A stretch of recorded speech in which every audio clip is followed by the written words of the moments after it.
chairman be authorized to declare recess at any time during today's hearing. Without objection, so ordered. Also ask unanimous consent that members not on the subcommittee be permitted to sit with the subcommittee today at this hearing and ask questions. Without objection, so ordered.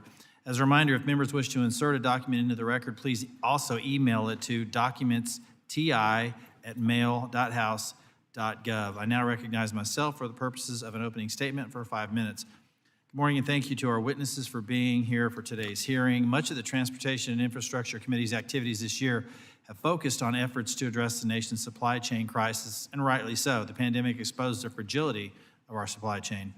Labor shortages and shutdowns, most notably of cities, factories, and manufacturing hubs in China, as well as demand changes, decimated our logistics system and economy.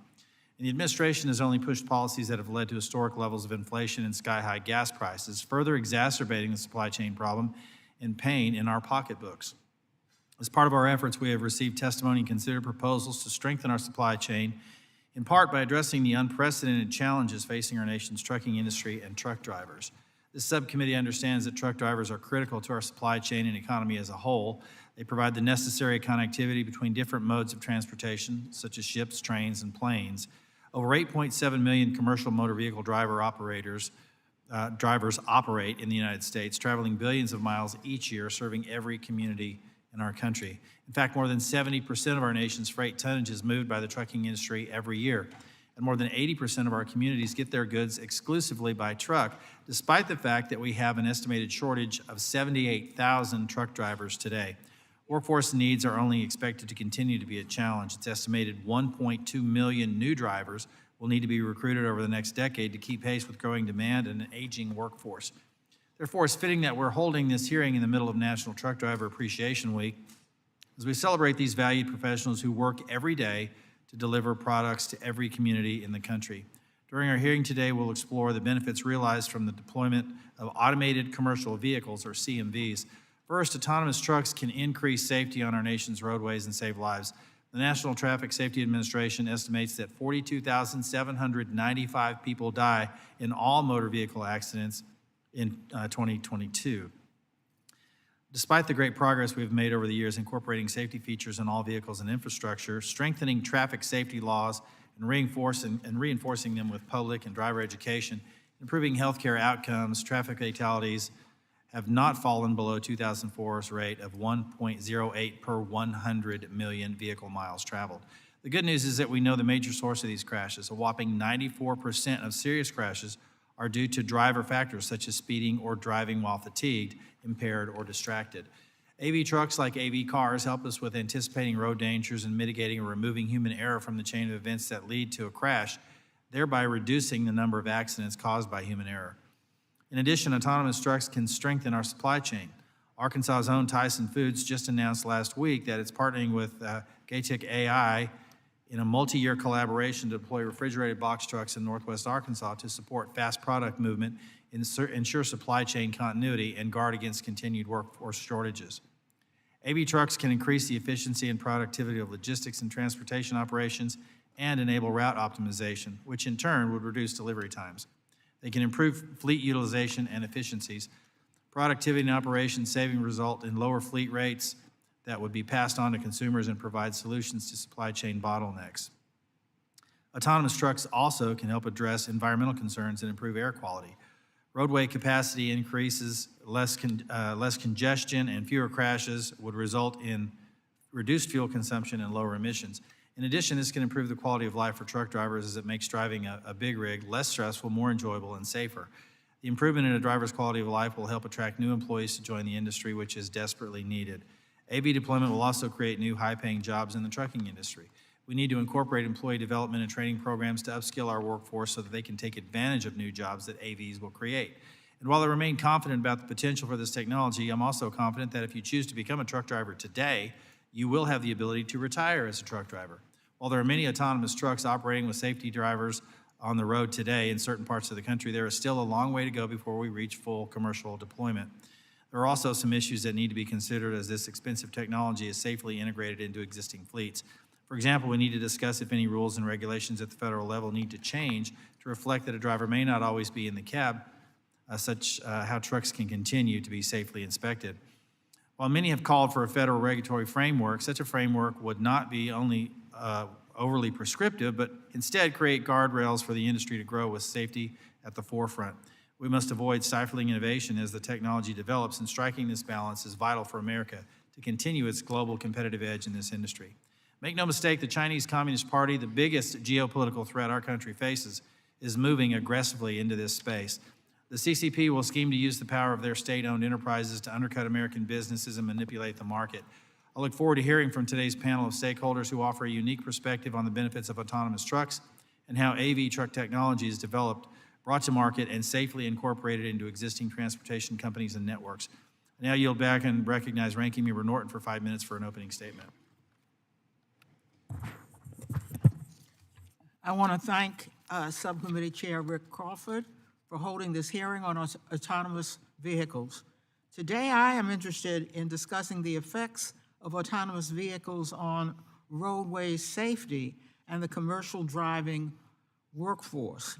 This committee has a responsibility to ensure that autonomous vehicles are deployed, the highest possible safety standards are met, and that Americans have access to high-quality family wage transportation jobs. Automated vehicles, including commercial trucks and transit buses, are already on the road in many jurisdictions across the country and have the potential for transforming our transportation system. We must thoughtfully address the emerging opportunities and risks. Nationwide, we are experiencing a startling rise in roadway fatalities. Autonomous vehicles have the potential to save lives by reducing traffic crashes caused by human behavior. But that potential is not a guarantee. Potential safety benefits must be carefully weighed against risks, especially when public roads are being used as testing grounds for new technologies. The bottom line cannot be saving money. It must be saving lives. To that end, Congress and the Department of Transportation must ensure that autonomous vehicle deployments are only permitted in a manner that prioritizes the safety of the traveling public, including vulnerable road users like pedestrians and cyclists. Autonomous vehicles must also be integrated into our transportation system in a way that respects America's commercial driving workforce. Autonomous vehicles could significantly improve working conditions for commercial drivers and increase on-the-job safety. But eliminating the need for a human driver could also result in widespread job displacement if the needs of workers are not prioritized at the outset. Commercial truck driving is a proven career path that offers a wage that can support a family. These jobs do not require a college degree. They are an opportunity for people to achieve high earnings without going into debt. Comprehensive regulations and oversight of autonomous vehicle deployment will be required to create and preserve high-quality family wage jobs and good working conditions for Americans whose livelihoods depend on driving. Thank you to each of our witnesses for being here today and offering your unique insights. I look forward to the discussion. Thank the Ranking Member. Now recognize the Ranking Member of the full committee for any comments he would like to make. Thank you, Chair, and the Ranking Member as well for holding this hearing. It's an opportunity today for members to learn about the state of the automated commercial motor vehicle industry, what's happening now, what we might see in the future, and how these technological changes will impact public safety, jobs, and the movement of goods. The Transportation Infrastructure Committee regularly discusses the impacts of automation across many modes and in different contexts. Autonomous commercial vehicles, or AVs, however, are in a league of their own in terms of potential impact. Consideration of policies surrounding this technology deserves a high degree of scrutiny for several reasons. The size and reach of this industry. Trucks move over 70% of the nation's freight by weight, and there are 13.8 million large trucks registered in the U.S. The size of the workforce. In 2022, the industry employed 3.5 million truck drivers. the interface with travelers and communities. Every mile and every hour of a truck's operation is on shared public roads used by families, including highways, rural roads, and neighborhood streets, and the safety realities of the industry. Every year, currently, over 5,000 people are killed in crashes involving large trucks on our roads. So let's start with safety. In 2021, 5,788 people were killed in crashes involving large trucks. Non-drivers are particularly vulnerable in roadway crashes. Pedestrian fatalities have reached a 41-year high, and bicyclist fatalities have reached a 46-year high. So I look forward to hearing from our witnesses today about the safety implications of AVs. While these vehicles hold the promise of reducing driver errors like distraction or driving under the influence, they also raise different and new safety questions. How will AVs make split decisions on the roadway? Will they be able to recognize and avoid vulnerable road users? I should say, will the people who program and develop AVs be able to program and develop them to ensure that the trucks recognize and avoid vulnerable road users? Can they interact safely with emergency vehicles like police cruisers or fire trucks? These outcomes will have life and death implications. So while the status quo on highway fatalities is unacceptable, AVs and the people who deploy and design them must be held to the highest standards as they are developed and deployed. We can't substitute one inadequate system for another. Let's take a look at jobs. We talk about transportation, or I talk about transportation as a job creator, including how the bipartisan infrastructure law is projected to create over 700,000 jobs per year. So while autonomous trucks may create new or different jobs with human drivers overseeing or dispatching AVs, their mass deployment stands to eliminate jobs or degrade wages for the existing truck drivers. Commercial AVs as well are not limited to trucks. Transit bus operators also face job losses or changes if a human driver becomes unnecessary. AV technology has the potential to make truck driving a better job by helping shift more work to safer, more predictable work in short-haul routes or dispatching. But AVs can also threaten career choices that has long been a path to the middle class and a good paycheck. So I encourage our industry witnesses today to work closely with the drivers, including labor and independent owner-operators, to hear their concerns and harness their real-world experience to make sure the power of this technology builds a safer and cleaner motor carrier industry with better jobs for the women and men who move goods. Now let's take a look at the practical impacts. AVs have the potential to improve mobility and accessibility, but also to worsen congestion and carbon pollution. In a world in which cars and trucks could operate without drivers, it's not hard to imagine that gridlock and pollution could come alongside a nascent technology. Unlike a smartphone, this isn't a case where we can put our technology out there and work out the kinks as we go along. There are implications for our infrastructure. Roadway conditions vary road by road, state by state, and day by day with changing weather. The technology and those people who develop it need to ensure consistency and uniformity to perform as expected, regardless of everyday conditions. As AVs deploy, we may learn quickly the required changes to signage, lane striping, or even roadway design that are needed for them to perform optimally, all requiring infrastructure improvements. So this is an issue of particular importance to this committee and a key question that will need answers as we look to the next round in the future of investment in the revitalization of our roads, bridges, and highways. So there's a lot of questions. Some of them are probably perfectly easily answerable, some probably not. And so I look forward to hearing about the state of the industry today and learning more from our witnesses about how to best approach these opportunities and, importantly for this committee, these challenges. With that, I yield back. Thank the ranking member. Now I'd like to welcome our witnesses and thank you for being here today. Chris Urmson is the co-founder and chief executive officer of Aurora, a company founded in Pittsburgh, Pennsylvania that is working to commercialize autonomous trucks. Jeff Farah is the first executive director of the Autonomous Vehicle Industry Association, which represents both automotive and trucking industry interests. And we have two witnesses who can speak to how this technology will be safely integrated into our transportation network. Chris Spear is the president and CEO of the American Trucking Associations, along with Kathy Chase, who's the president of Advocates for Auto and Highway Safety. Thank you all for being here. Briefly, let me take a minute to explain how our lighting system works for our witnesses. There are 3 lights in front of you. Green means go, but unlike a stoplight, yellow does not necessarily mean proceed with caution, as you might expect. In fact, it means go like heck because it's fixing to turn red. And that means it's time to conclude your remarks. If you don't conclude your remarks at that time, you may hear a little something like this, just as a reminder that the light has in fact turned red. I ask unanimous consent that the witness's full statements be included in the record without objection, so ordered. As your written testimony has been made part of the record, the subcommittee asks that you limit your oral remarks to 5 minutes.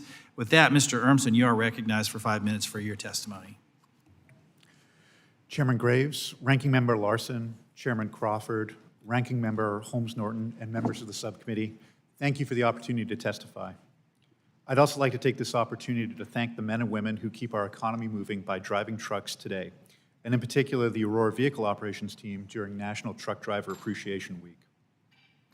My name is Chris Urmson, and I'm the CEO and co-founder of Aurora, an American autonomous vehicle technology company headquartered in Pittsburgh, Pennsylvania. Thank you for the opportunity to testify this morning and for the subcommittee's interest in learning about and collaborating on this important topic. Today, I'd like to tell you about how safety guides everything we do at Aurora, the jobs we support, and what the future of autonomous trucking looks like from my perspective. Over my 20-year career, I've worked on solving one of the toughest engineering challenges of our time, enabling vehicles to drive themselves safely.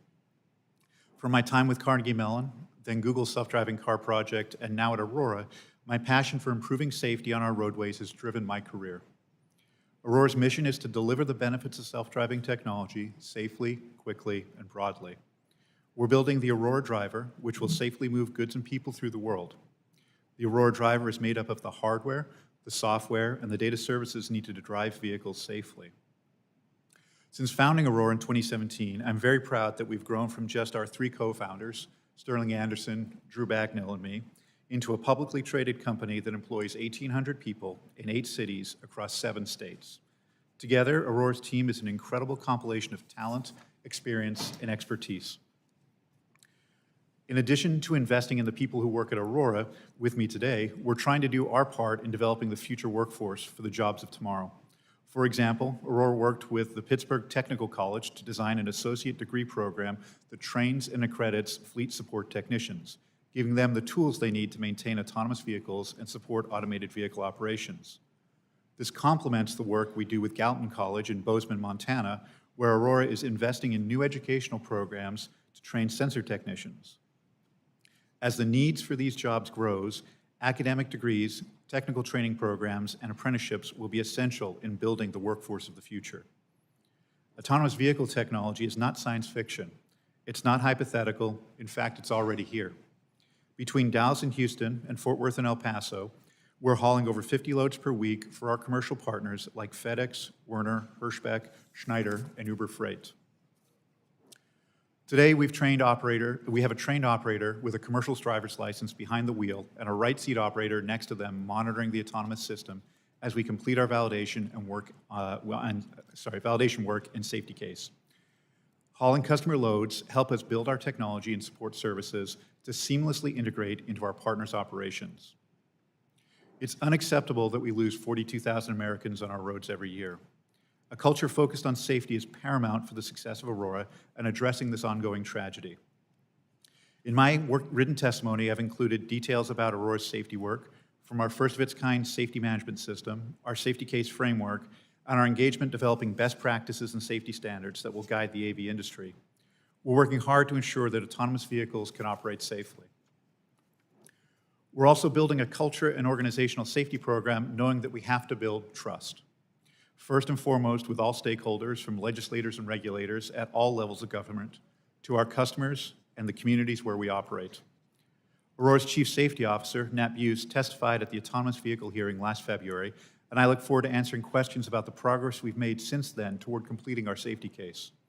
I hope our commitment to transparency and safety is clear as we continue to engage with all of you on these important issues. You may be wondering what the government can do to support American automated vehicle technology. I'm looking forward to answering your questions you may have about our cab-mounted warning beacon exemption application pending before FMCSA. Granting the application would be a clear way for the federal government to support the safe deployment of all AVs and demonstrate to the world how important improving roadway safety is to the United States. The basic principles of American innovation and the free flow of capital are why we could build a company with a mission and business model that will benefit America. America must maintain this competitive advantage and continue to invest in automated vehicle technology.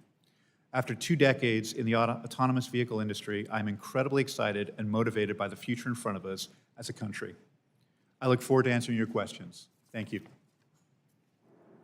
Well done, and time to spare. Appreciate that. Before I recognize Mr. Farrer, I'm going to ask if you would to pull that microphone just a little bit closer to you so we can hear you just a little bit better, because we were having a little bit difficulty with the system. So with that, Mr. Farrer, you're recognized for 5 minutes. Chairman Crawford, Ranking Member Holmes Norton, Ranking Member Larson, members of the committee. It is a privilege to appear before you today and to lead the Autonomous Vehicle Industry Association. For decades, autonomous vehicles were a technological aspiration of our country's most brilliant innovators. As we sit here today, autonomous vehicles are a reality and are increasingly being deployed on America's roads and highways using advanced technology to perform all aspects of the driving task. One of the most promising applications is in autonomous trucking, which will deliver safer roads as well as supply chain and global competitiveness benefits. Since this subcommittee last examined autonomous trucks in February 2022, autonomous trucks have moved forward, bringing us closer to safer roads and more resilient supply chains. Important and well-established companies are moving freight autonomously, including Walmart, FedEx, Kroger, Tyson Foods. We are at an exciting moment where Americans will begin to benefit from years of investment and technological advancement. I want to make 3 important points. First, safety drives everything we do in the autonomous vehicle industry. This starts from why people gravitate towards the industry and extends to how the technology is developed, tested, and deployed. As you know, the safety status quo is unacceptable, and autonomous trucks will make us all safer. Sadly, nearly 43,000 people died on America's roads last year, and more than 5,800 of these were in truck crashes. The overwhelming cause of crashes is human error, and autonomous trucks are designed to remove that error from the equation and are programmed to serve as model drivers. There has never been a fatality involving an autonomous truck. Federal government data demonstrates the remarkable safety record of AV trucks. For more than 2 years, the Department of Transportation has required AV companies to report any incident, even the most minor, when the technology is engaged. This is an incredible level of transparency. The time period covered by the DOT data has been a period of significant growth for our industry. It is important to keep in mind that this is not an industry that is just getting off the ground. Autonomous vehicles have been safely testing and deploying for more than a dozen years and have driven more than 45 million autonomous miles on U.S. public roads. The more these vehicles drive, the safer they get, resulting in more American lives saved. Second, autonomous trucking is a true win-win situation for America's workers and the economy as a whole. This is National Truck Driver Appreciation Week, and I want to be clear. The autonomous trucking industry needs truck drivers who are vital to our nation's supply chain. Autonomous trucking will coexist with America's truck drivers as it rolls out deliberately over a number of years. This is why a U.S. Department of Transportation-sponsored study found that autonomous trucking will increase U.S. employment up to 35,000 jobs per year on average in the next 30 years. Freight volume will continue to increase in the United States, with DOT estimating freight activity to grow 50% by 2050. Yet our country is struggling to keep up with the supply chain challenges of today's volume. The problem will only get worse in the future, since our current truck driver shortage of 78,000 is set to double by 2031. If we fail as a country to meet this demand, we are holding back our farmers, ranchers, and manufacturers who must move their goods.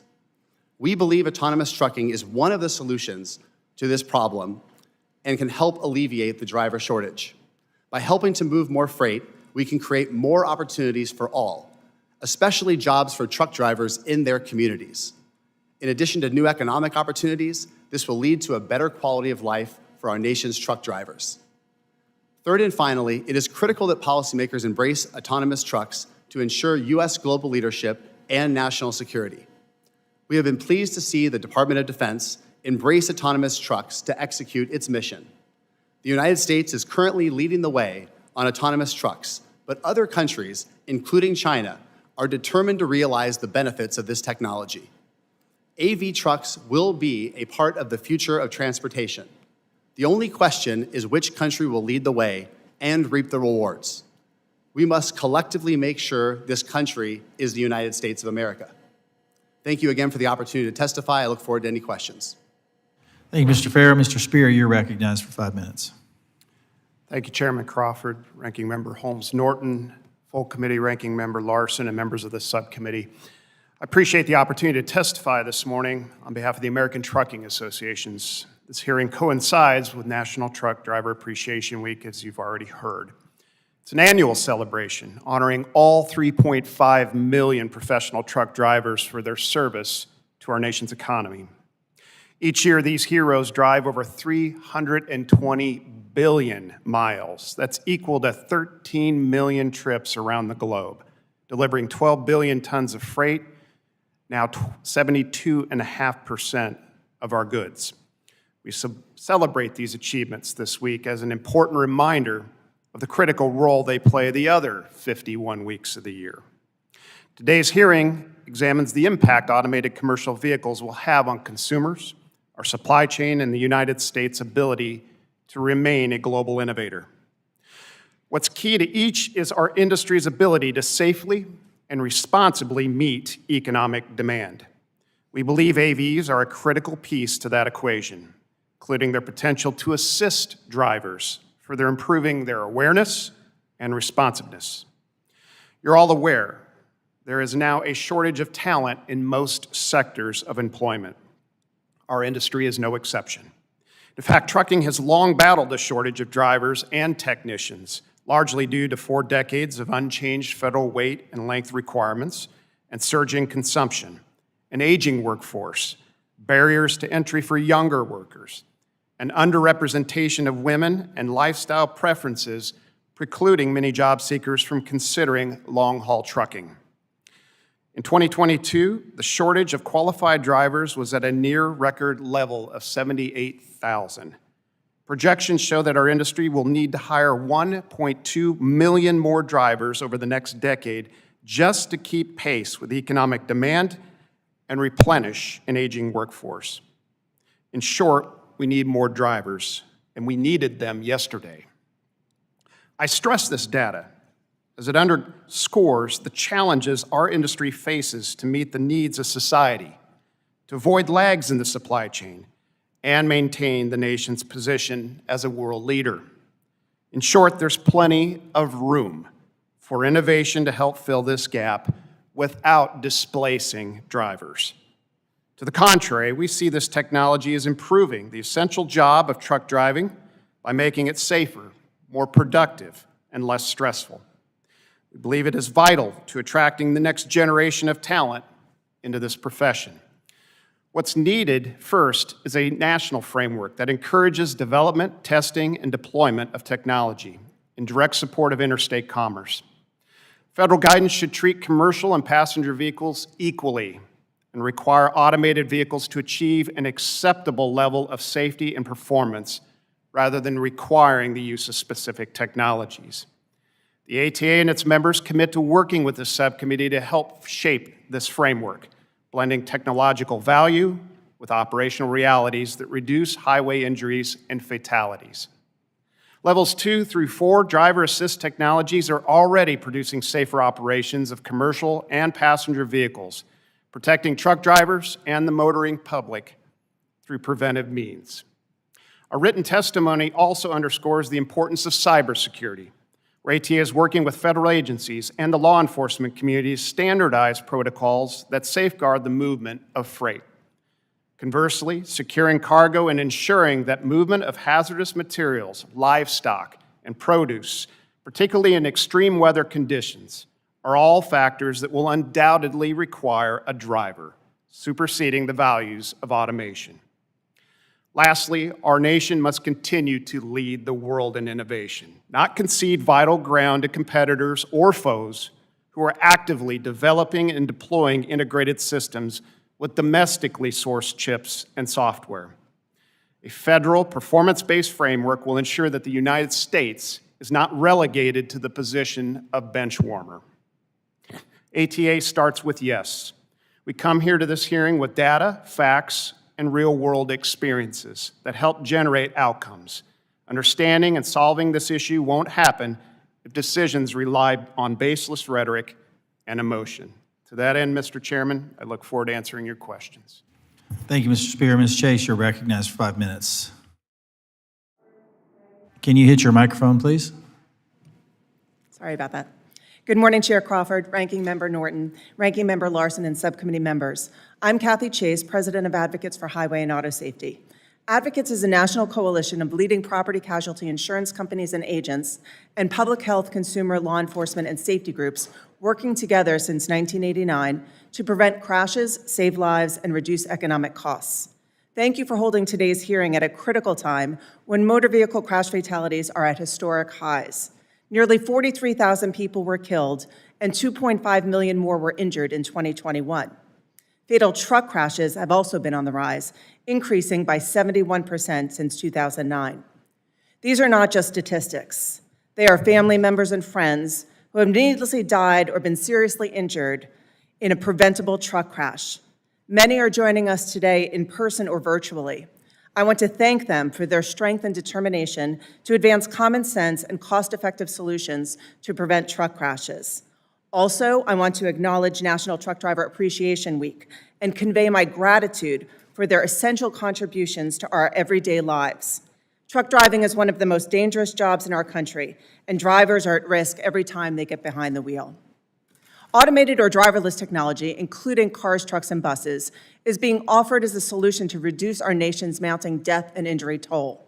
However, this remedy cannot be realized without rigorous testing, effective regulation setting minimum performance standards, comprehensive data collection, full transparency to inform regulators and the public, diligent government oversight, and AV industry accountability to immediately identify problems and take corrective actions. In other words, we need to know what's happening on our roads and we need to make them safe. AV safety performance and reliability are largely unknown, unresolved, and frequently unpredictable. What we do know is that AV operations in San Francisco have caused numerous dangerous situations. City officials, emergency responders, and local transportation leaders have raised serious safety concerns and strongly opposed the recent program expansion. The safety mishaps are substantial and the consequences are alarming. A recent crash involving an AV and a fire truck and other incidents resulted in the state's regulatory agency cutting certain AV operations by 50%.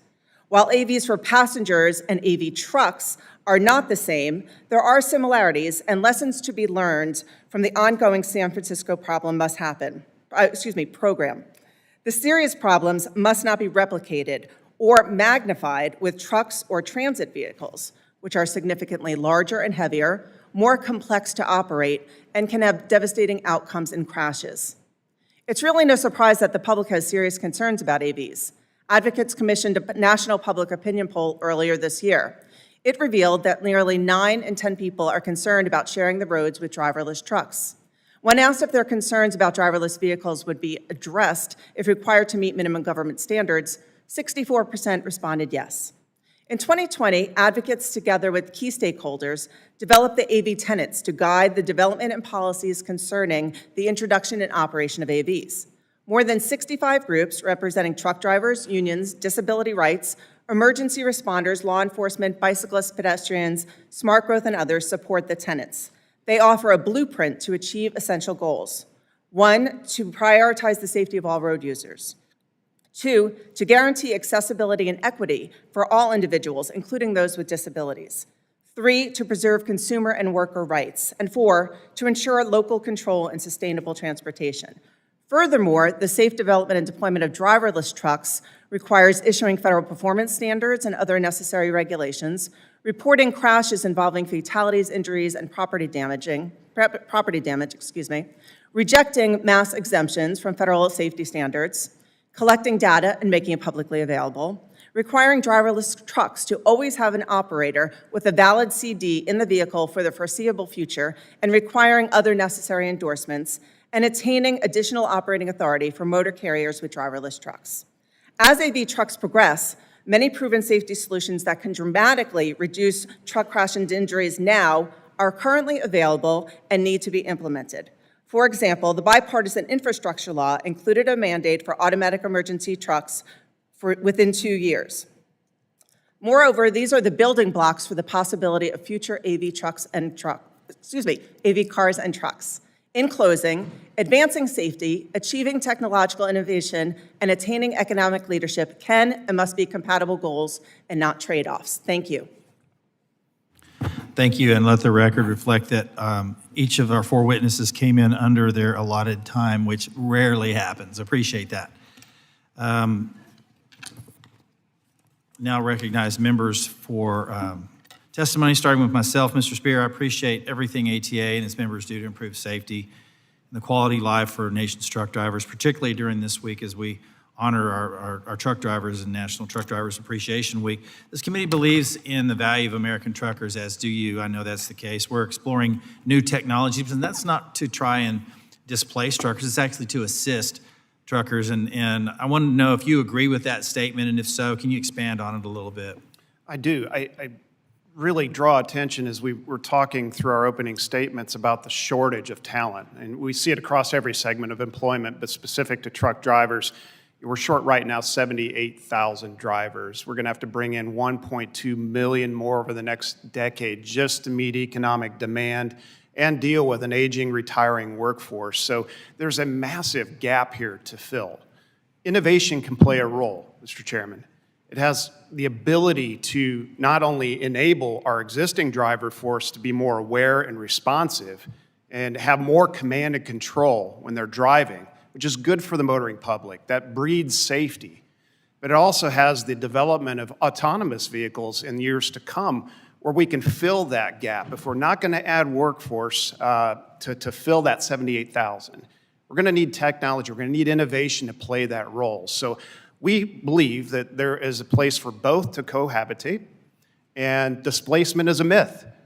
Now, if we didn't have a shortage, we'd be having a candid discussion about people losing their jobs. That is not the case here. There's no data to support that. I've read all the letters and everything that's been submitted to you. I can assure you, displacement is a myth. So there's plenty of room for innovation to play a role. We need to embrace it, and it has serious, measurable benefits to safety. Thank you. I want to turn to Mr. Urmson, if I could. We're living in a world now where we face a lot of cyber threats.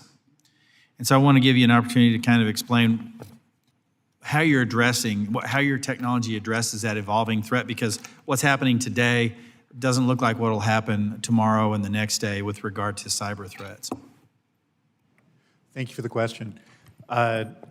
Obviously, cybersecurity is a much broader topic than automated vehicles. We have this challenge, whether it's with our industrial infrastructure or with vehicles that are on the road today. At Aurora, we take this very seriously. Our whole business is our intellectual property and the systems we're developing, and so we've invested heavily in a cybersecurity team. I think we have around 50 people that are dedicated to improving the cybersecurity, both of our corporate infrastructure, but importantly, the product infrastructure.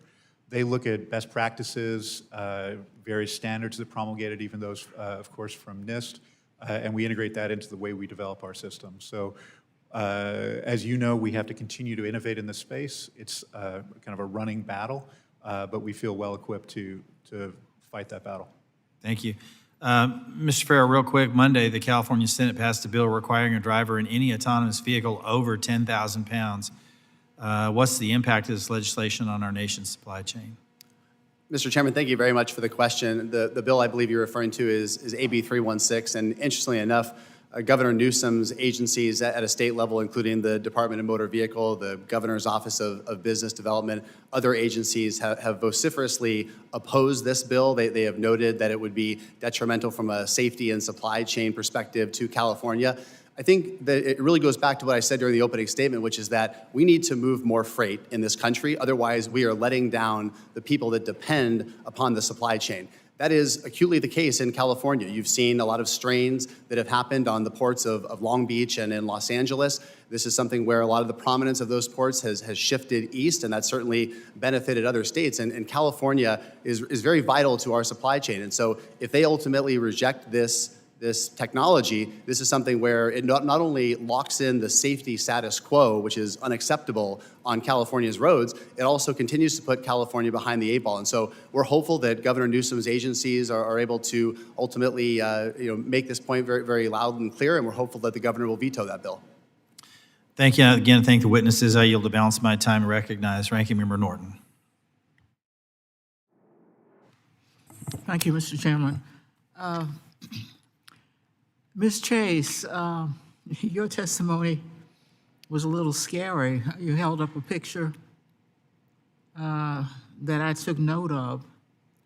And you note that there are currently no standards to ensure that driver assistance technologies protect those outside of the vehicle, including pedestrians and cyclists. As we see the advancement from driver assistance technology to fully self-driving vehicles, we need to protect these vulnerable road users even more. What should Congress and the Department of Transportation be doing to ensure that partially and fully automated vehicles will prioritize the safety of those walking and bicycling on our roads?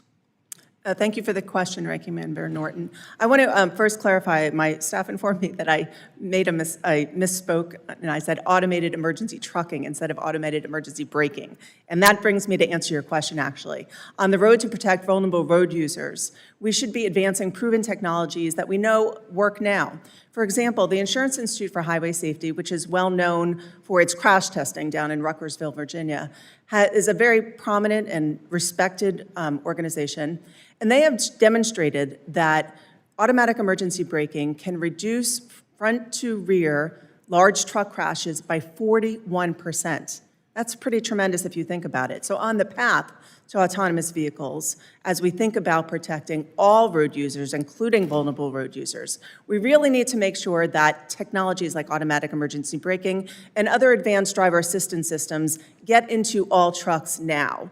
We know how to save lives. We just need Congress and the U.S. Department of Transportation, as you suggested, make it happen. There are also other technologies like underride protections, speed limiters, and electronic logging devices, which are required in cars now, but there are currently special interests who request exemptions. We need to protect ELDs because they do make sure that truck drivers are following the hours of service requirements. So in sum, there are steps that can be taken on the path to automated trucks that could be saving lives now. Thank you. Mr. Farrar, now I think, if I recall correctly, that you said displacement would not occur, that the autonomous vehicle companies indeed frequently claim that job losses in the long-haul trucking will be replaced by more jobs in short-haul routes. But a recent study by the University of Michigan and Carnegie Mellon University found that the loss of long-haul jobs will not be made up for either in quantity or in quality by short-haul jobs. The study notes that short-haul jobs typically pay less and that many truck drivers will have to relocate to find those jobs. These factors could weaken a job option that has long served as a path to the middle class. Can you respond to the study's findings about losses in long-haul trucking sector? Thank you very much for the question. I appreciate it. I'd be happy to take a look at the study and take a look at those specifics and engage with you and your staff. What I will say as a general matter is that the reality is that we are not moving as much freight in this country as we need to today. We are certainly not going to be able to move as much freight as we need to tomorrow and in many years from now. And so we as a country need to figure out a way to do this given the shortages that are happening. Autonomous trucking is one of the solutions that is part of a suite of solutions that we can all work together on to ultimately ease a lot of these supply chain challenges. And so we are trying to be a part of the overall composition of that. We think this is something where there is plenty of work to go around, both for truck drivers, for autonomous trucking companies. This will ultimately allow alleviation of a lot of the supply chain burden. And so that is the aim of our industry and certainly the way we see things playing out over a very long period of time. Mr. Urmson, you testified that Aurora is hoping to launch fully self-driving trucks without a safety driver in the cab by the end of next year. Even if your technology works perfectly, it will essentially need to make life and death decisions when unexpected conditions arise. Is Aurora able to guarantee that its technology will prioritize the safety of people, not property, not infrastructure, but people, when making split-second decisions on the highway? Thank you for the question. And safety is paramount to how we approach developing technology at Aurora. Today, we implement what we call a safety case, which is a framework that explains how and why we come to the conclusion that the vehicle is safe to operate, and we've shared that transparently and publicly. We do a lot of development in simulation, where we test challenging scenarios, including ones that you talk about. Just as a concrete example, we looked at fatal accidents that involve trucks on I-45, where our trucks are operating today, between the years 2018 and 2022. Across those, there's about 29 of those events where the Aurora driver could have actually been operating the vehicle. And had the Aurora driver been operating, none of those events would have happened, which translates to no fatalities in those situations. To give you an idea of this type of situations that come up, there was one event that we looked at where two passenger vehicles had a minor fender bender. The people had got out of the vehicle, were assessing it. A heavy truck came down the road behind them for whatever reason, noticed the event late, and then swerved on the shoulder to avoid the vehicles, and ultimately killed some people. In our simulations, what happens is exactly what you would hope would happen. The truck sees them at range, reacts, decelerates, and then lane changes to the left to avoid the scene, and everybody would have gone home safely. So we take that objective very seriously. Gentleman's time's expired. Mr. Boss, you're recognized for 5 minutes. Thank you, Mr. Chairman. And I'm going to say more of a statement. I'm not even going to ask questions. Many of you know that I grew up in a trucking company. I drove trucks. I lived it. We started a business I didn't start a business in 1933. I'm not that old, but my grandfather did. But, I have some serious concerns as far as AV trucking. And I want to be real clear that I'm not opposed to it. At the same time, I want to make sure that certain important roles of human drivers is not lost because of that innovation. I've sat in a seat, like I've told you. I've ran the company. It's a small company. My big concern is the only ones that will have access are the mega trucking companies and are those that can make the major investments, and that it will strangle the small trucking companies out of business. I have concerns about that. I also have concerns about how much safety it is that we can actually put in autonomous trucks. I know that the technology is there. I also know that we have enemies around this world that knows how to tap into technology and can cause major concern if we have a lot of them running up and down our roads and would possibly do some kind of technology that would cause a loss or a breakdown when we become dependent on too many of the autonomous trucks. I know the concerns that we have. And we put ourselves into a lot of this situation in this United States. One, I think, when the fact is that we have made it so difficult for drivers quite often to get their license. You know, in my company, we never let anybody who was unsafe drive. We checked them out. But now we've put rules in place that says, no, now you're going to pay a lot of money to send them to a truck driving school. And then a bigger company can take them away, and you've spent all the money on educating and making sure you have a safe driver. Not only that, we have states throughout this nation that keep legalizing marijuana, and we can't get drivers to pass a simple drug test because once you smoke one joint, that shows up in your bloodstream for 30 days. It's not like having a beer on Sunday and driving on Monday. So we put ourselves in a lot of bad situations by existing laws. I think we still have a problem, as far as I'm concerned, of hours in service and with the electronic logbooks, because it doesn't allow for drivers to use the common sense and common safety that would encourage them to stay in the trucking business, because if all of a sudden they're an hour from home, but they're plenty rested, they can't go ahead and get back home. Instead, they have to find a place to pull over, and many of you know that I'm also carrying the language that for the truck parking, because if you see all the problems we have out there right now, and I appreciate your support on doing that. But my statement is just this. I know everybody wants to be safe, but I think there's certain safety mechanisms that we can't guarantee. We can't guarantee what hackers might be able to get into and put autonomous trucks at risk to our people. We don't, I think we can put a lot of safety in there, but we've got to be very, very, very careful. And I would hate to see a truck driving industry, I know we need drivers now, but I would hate to see this grow so much that we are no longer dependent on our truck drivers. They do a good job.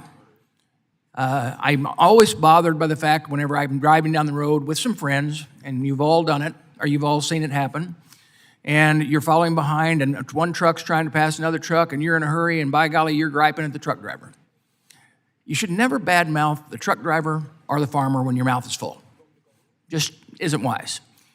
And let me say that we've got to make sure that the drivers that are making sure the shelves are full have the opportunity to continue to get good paying jobs doing the work that many of them love.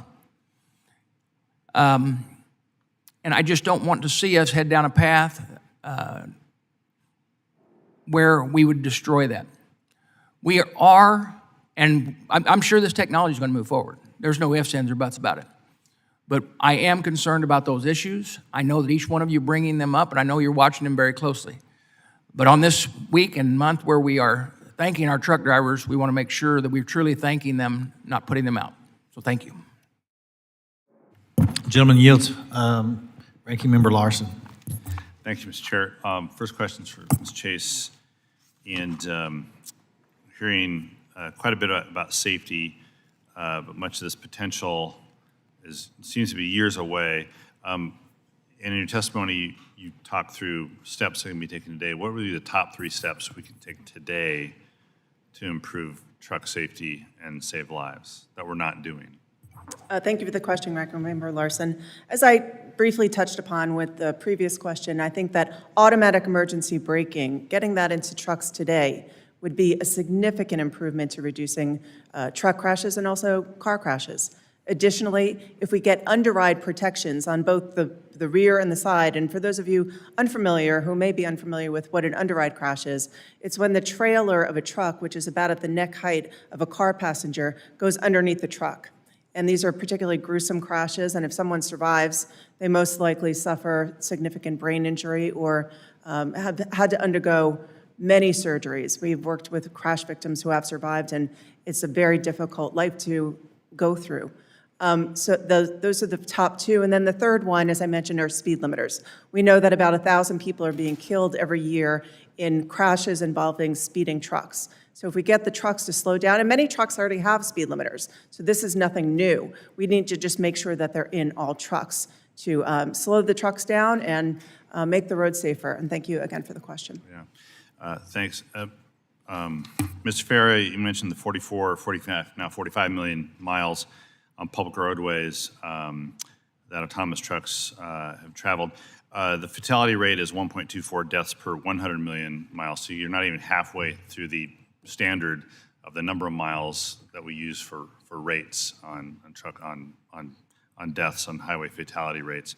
So it's quite some time to go, and I'm not as enthusiastic about the safety record because I don't think there's been enough work yet to be enthusiastic about the safety record, is my point. But I was curious about what, absent more real-world data, has your organization looked at any other proactive safety standards to help prove out AV technology in terms of safer roadways?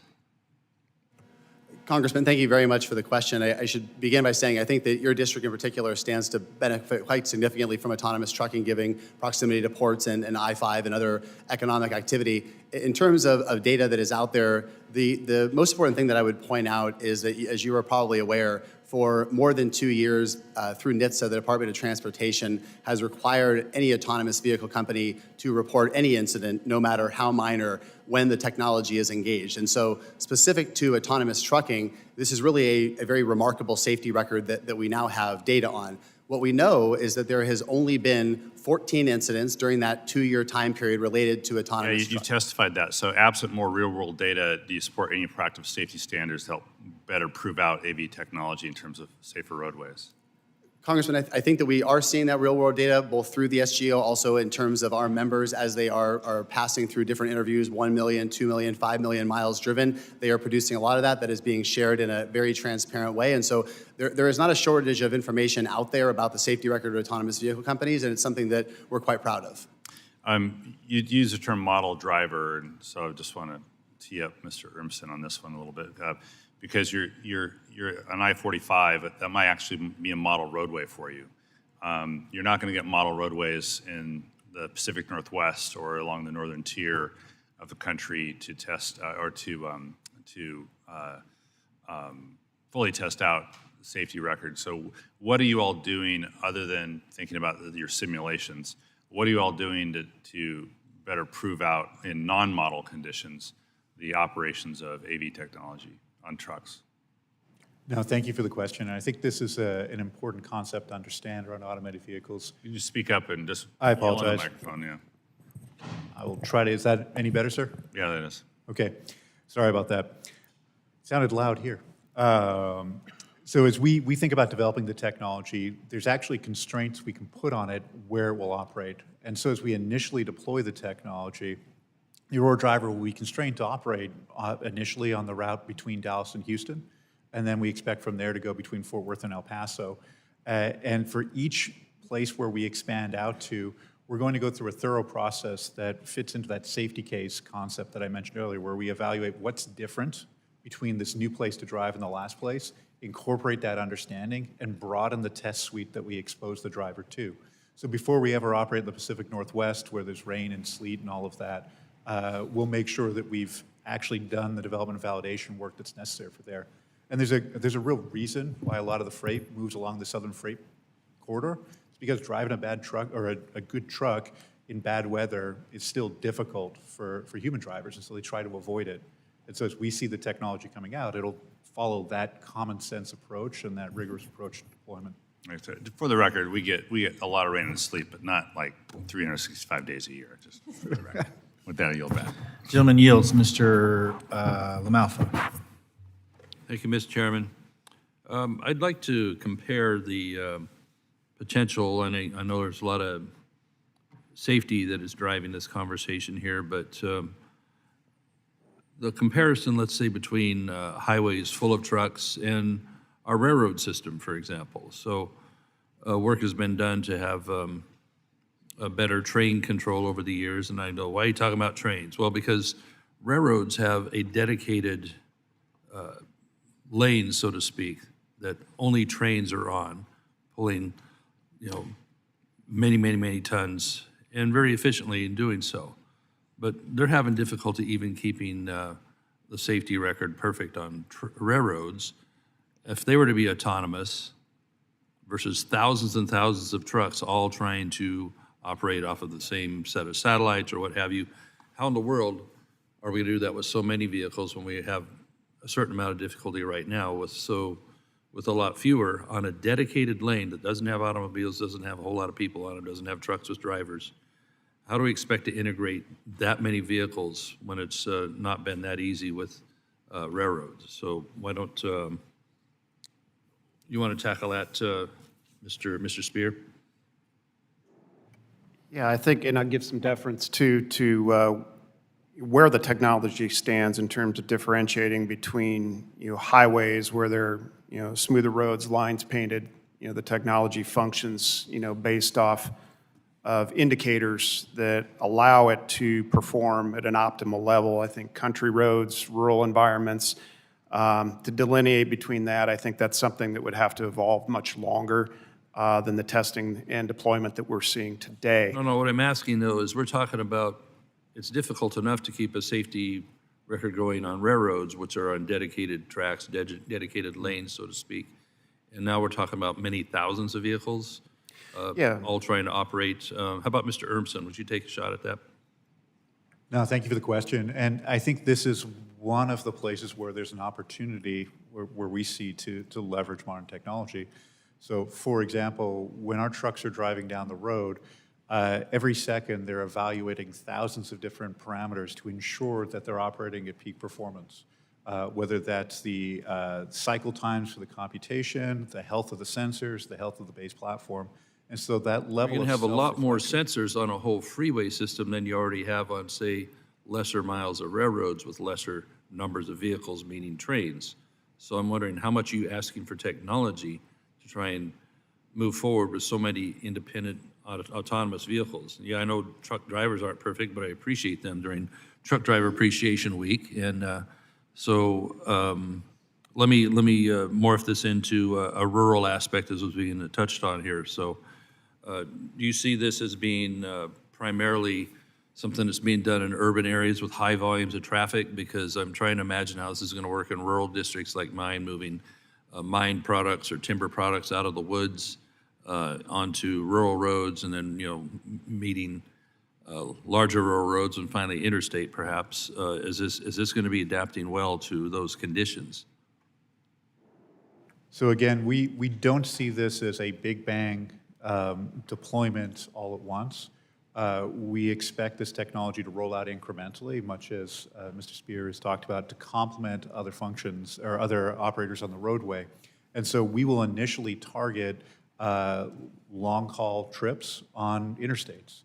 Eventually, I could imagine this technology operating in those environments, but that won't be the initial deployment. And this is how come we have so much confidence that this will be complementary to the skills that our human driving. Then do you see this as, in the western states, you're frequently going to have, and you were talking about weather a minute ago with heavy snows, rains, lots of rain in the high country.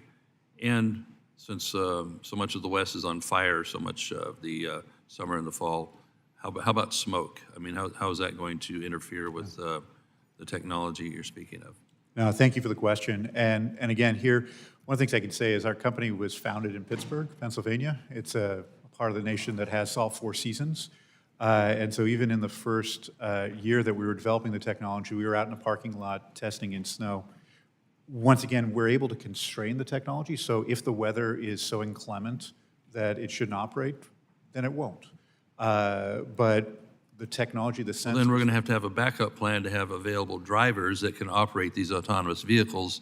It's already difficult enough to have these drivers with so many, the regulations and many other challenges. So we shouldn't run too headlong, too fast into this autonomous situation, which I don't know if it's really seeking a solution to a problem that isn't as huge as would be sold to us. So, Mr. Chairman, I'll yield back. Thank you. Gentleman yields. Ms. Napolitano, you recognized. Thank you, Mr. Chair. Ms. Chase, in jurisdictions across the country that have started to allow autonomous transit, ride-sharing, and AVs, what have been the results, both positive and negative, on the impact and the safety aspect of them? Thank you for the question. I'd like to focus first on the negative parts because there's been a lot of conversation today about all of the positive parts of AVs. I think we really need to pay attention to what's happening in real time in San Francisco. And we know that these AVs have interfered with emergency response operators, including 18 incidents documented by the San Francisco Fire Department in which AVs put firefighters and the public at risk. We also know that they have made planned and unplanned stops in travel lanes that have interfered with transit service and blocked traffic. Additionally, intrusions into construction zones where city employees were working have happened, and obstructions caused by AVs have had to interpret and respond to human traffic control officers, police officers. They don't know what to do, especially if you have them, a New York police officer and a police officer in California don't necessarily speak the same way or use the same hand mannerisms. And lastly, erratic driving. One of my staff members actually went to the arts conference in San Francisco and took a ride, 3 rides actually, in driverless cars, and all 3 of them had problems. One of them, he was told to leave the vehicle and that a vehicle would come and get him, and never did. And this was after midnight in San Francisco, which could be potentially dangerous. So these, in short, these are just not ready for prime time. Let me just say, Advocates for Highway and Auto Safety has always been a champion of proven safety technologies, and we hope that someday autonomous vehicles will help to relieve the mounting traffic crash, fatality, and injury toll. But as far as we can tell from data that's been collected from the Standing General Order and from the press and from other sources, it's not happening yet. Thank you. Mr. Urmson, how important are roadway markings, roadway signs, and maintenance to effective operations of AVs or autonomous trucks? And will the federal government, the state government, local governments have to invest in roadway striping, restriping, and maintenance and effective projects in order to make autonomous trucking work? No, thank you for the question. Our intent in delivering the technologies, it needs to meet the world where it is today. And so if it's good for human drivers, it'll be good for automated vehicles. So there's benefits to road safety of having clear markings for people driving on those roads. If it's good for people, it'll be good for us. But who does the striping? Who does the striping? The Department of Transportation, I imagine, does the striping. And the cost would be a little bit more than normal striping. No, ma'am. We don't believe that you need to change anything about the striping that's on the roadways today. Okay, thank you. I'm concerned about the company's application to be exempt from the requirements of placing traditional warning devices around the stop truck. What if the electrical system doesn't work on the truck? What is proposing to do as alternatives? And have you tested if the alternative is safe as traditional warning devices? So thank you for the question. We see this as a real opportunity to improve roadway safety. That today, if a truck breaks down on the side of the road, someone has to get out into the roadway and put warning triangles behind it.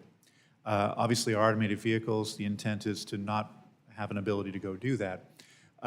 We have developed, we call it a beacon. You can think of it as lights, right? Like on the back of a tow truck. That are on the sides of the truck that indicate that it is stopped in a place where it wouldn't normally be stopped. And we and an independent group have evaluated the performance of that and see that it's as good as putting cones behind or triangles behind the vehicle without exposing someone to the roadway. So we see this as a really important safety advantage. But what if the electrical system on the truck is not working? What if the additional system on the truck is not working? Again, thank you for the question. I think someone would have to go and deploy cones at some point behind it, but we're talking about a light, which we think is a relatively straightforward technology to keep working, and the trucks have redundancies in the power that's distributed to them. So you'd have to have many things fail at the same time for that to occur. Thank you. Mr. Spear, what do you believe will be the impact on the type and number of jobs in the trucking industry by increased automated trucking? As I said earlier, Congressman, I think that there is an opportunity for both innovation and the existing workforce to coexist. We have a gap. We have a shortage of talent that we're trying to fill just to meet economic demand. So there's a lot of opportunity for innovation to fill that, particularly for driver assist technologies, levels 2, 3, 4, which really empower a driver to be safer in operating their equipment. We're ways yet to see fully automated driverless trucks out there. But the progression toward that, we believe there's plenty of space without displacing drivers. Thank you, sir. Thank you, Mr. Chair. Thank you. Mr. Owens, you're recognized. Thank you. I first of all want to thank Chairman Crawford for today's hearing and our witness for taking the time to help this subcommittee to better understand this important topic. Innovation in how Americans move and transport goods has long underpinned America's ingenuity. The challenge of keeping our nation's connected commerce flowing manifested early in our nation's history. My home state of Utah is central to this history, fulfilling the manifest destiny of our young nation with the completion of the Transcontinental Railroad. Since then, America has continued to be at the forefront of transportation and logistical innovation, introducing the world to our automobiles, interstate highways, commercial aviation, space exploration, ride sharing, and simply to name a few.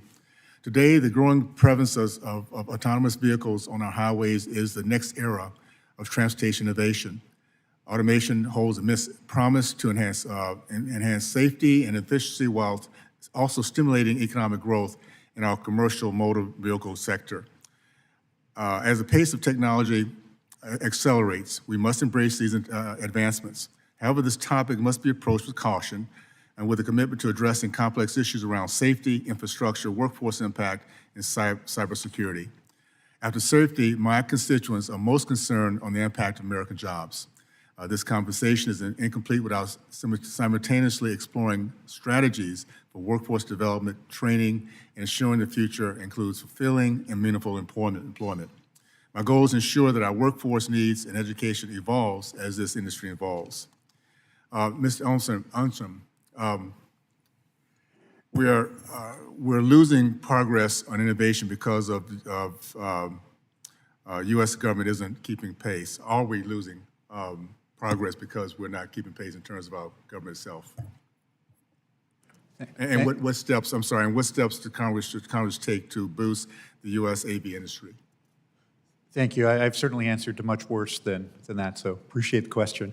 As we look at the situation America's in right now in this space, we see that we're leading, that we have this, incredibly gifted people come here, develop this technology, and have a lead. But we know that, for example, China is investing heavily and working hard to ultimately eclipse us.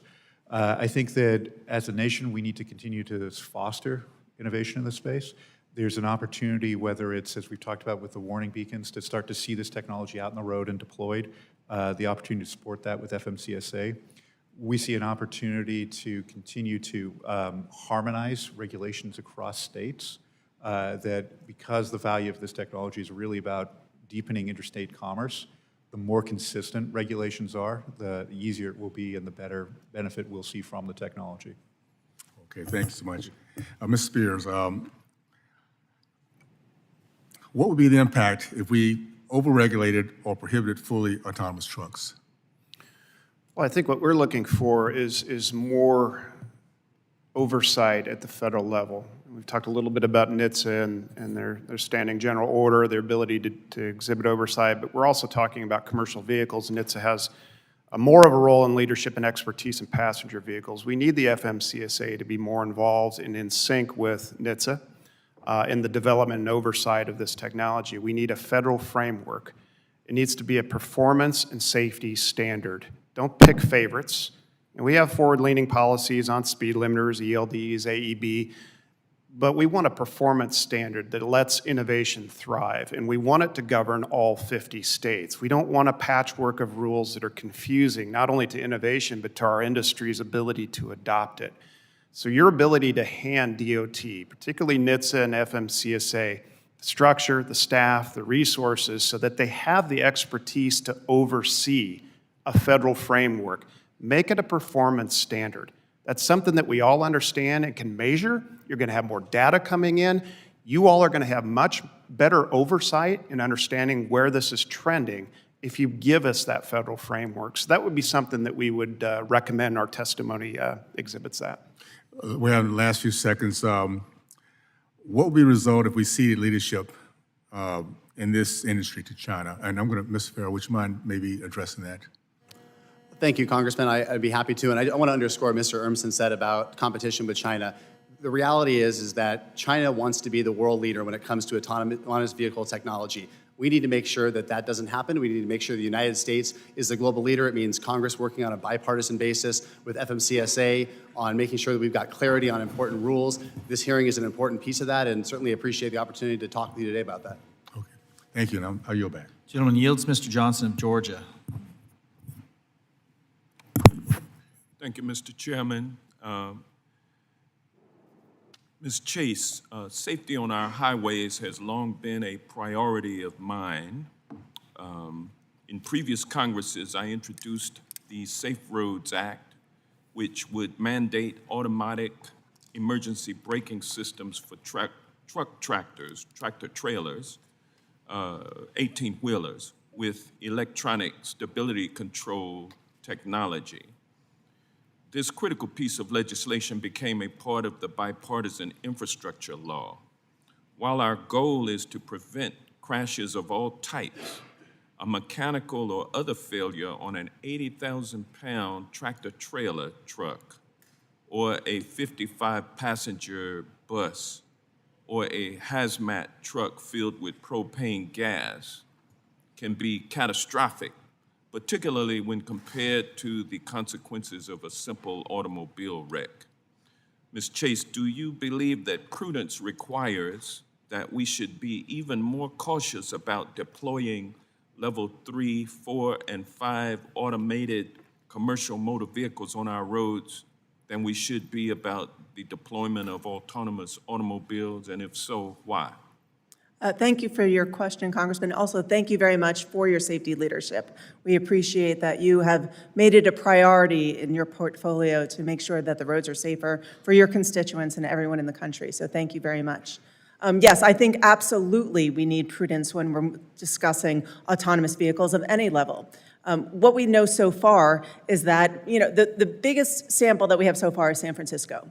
And it's not going so well, to say the least. When we have the San Francisco fire chief coming out publicly and saying that she has tremendous trepidation about what's happening on her roadways because it's imperiling firefighters to get to their scenes, it's a problem. We can't just stick our head in the sand and pretend that these real problems aren't happening. So when you talk about emergency vehicle, like a ambulance dispatched to pick up or to tend to a elderly patient having a heart attack, or an infant that swallowed a button or something, that kind of vehicle, or a fire truck having trouble getting to the destination to put out the fire or to render life and death aid to a person.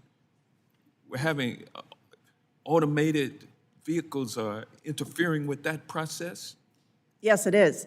In fact, in addition to the fire trucks, there was a live crime shooting scene in San Francisco, and the police department could not get to the shooting scene because of obstructions of autonomous vehicles.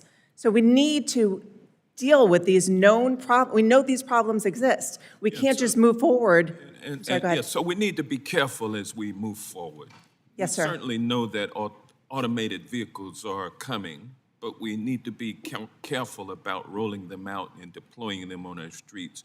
You've heard the argument that deployment of autonomous trucks on the road will actually reduce motor vehicle crashes. What are your thoughts on that assertion? Well, maybe they can. We don't know yet. And Not yet. Not yet. Not yet. We're not there yet. I got you. Okay, let me move on to Mr. Urmson.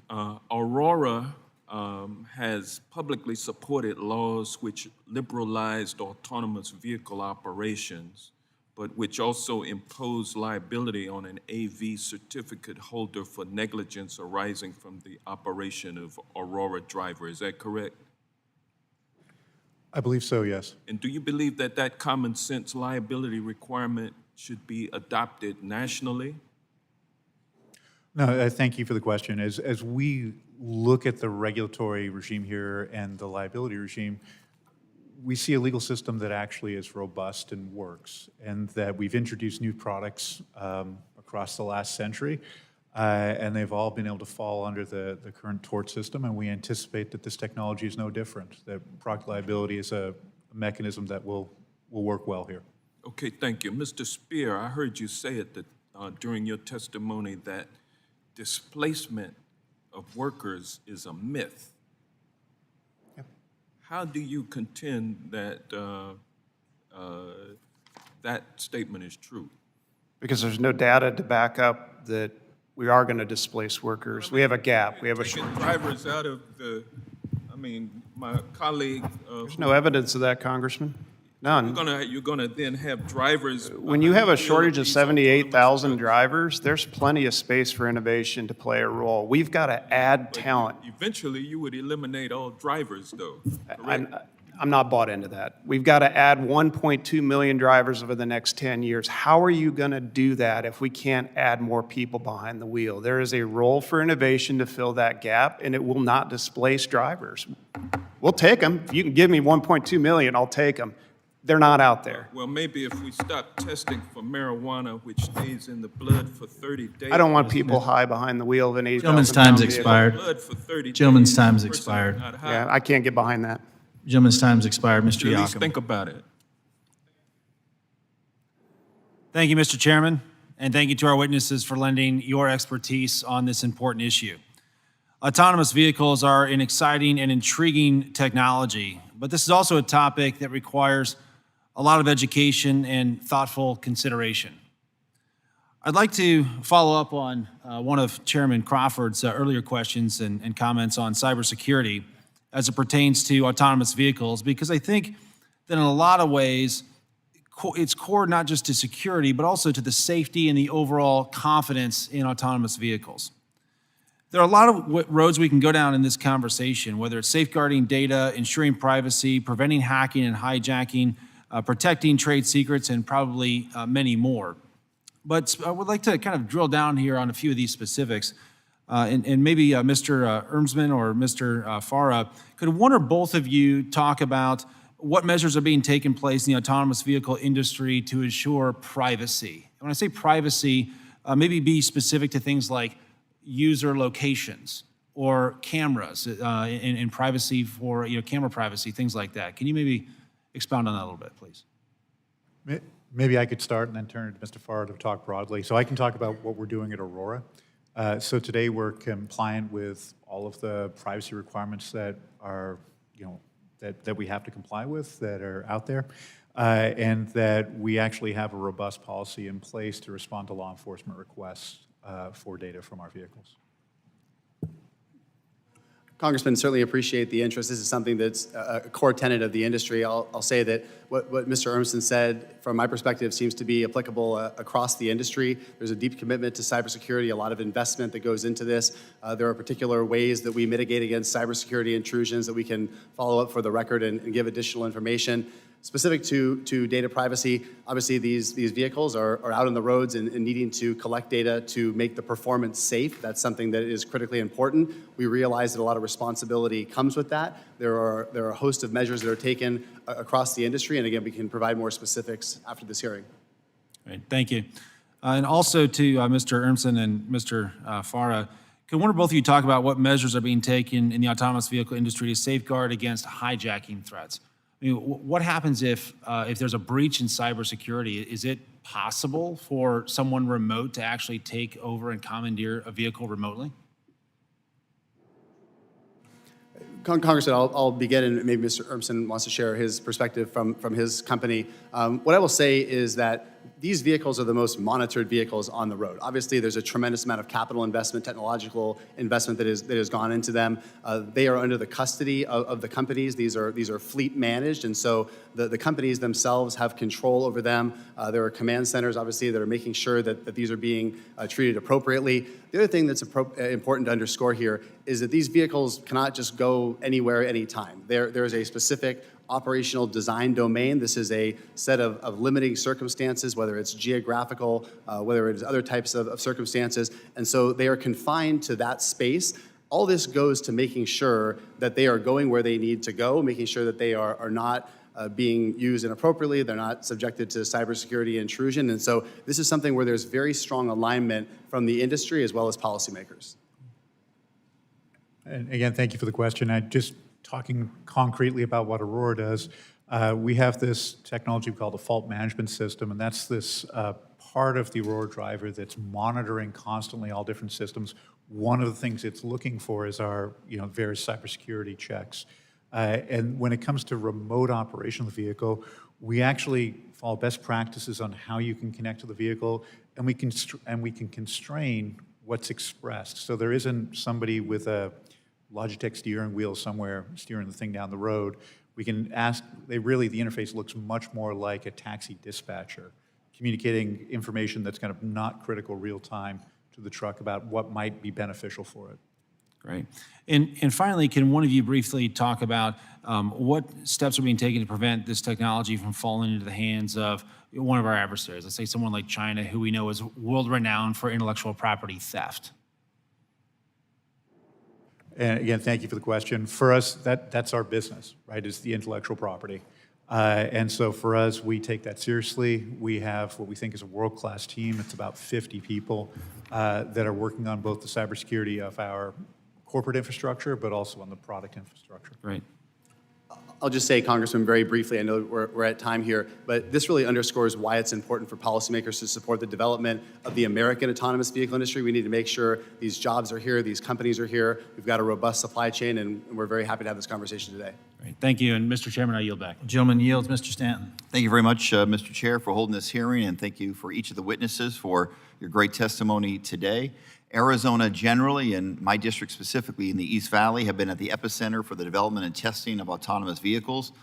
Autonomous vehicles have the potential to transform our transportation system, improve mobility for vulnerable populations and those who face barriers to transportation, enhance vehicle safety, reduce vehicle crashes and deaths, increase productivity. At the same time, we need to recognize that AVs have the potential to alter our workforce. My questions, the first one is for Mr. Urmson, Mr. Farah, and Mr. Spear. Choose if you want to, each of you answer, or just one of you.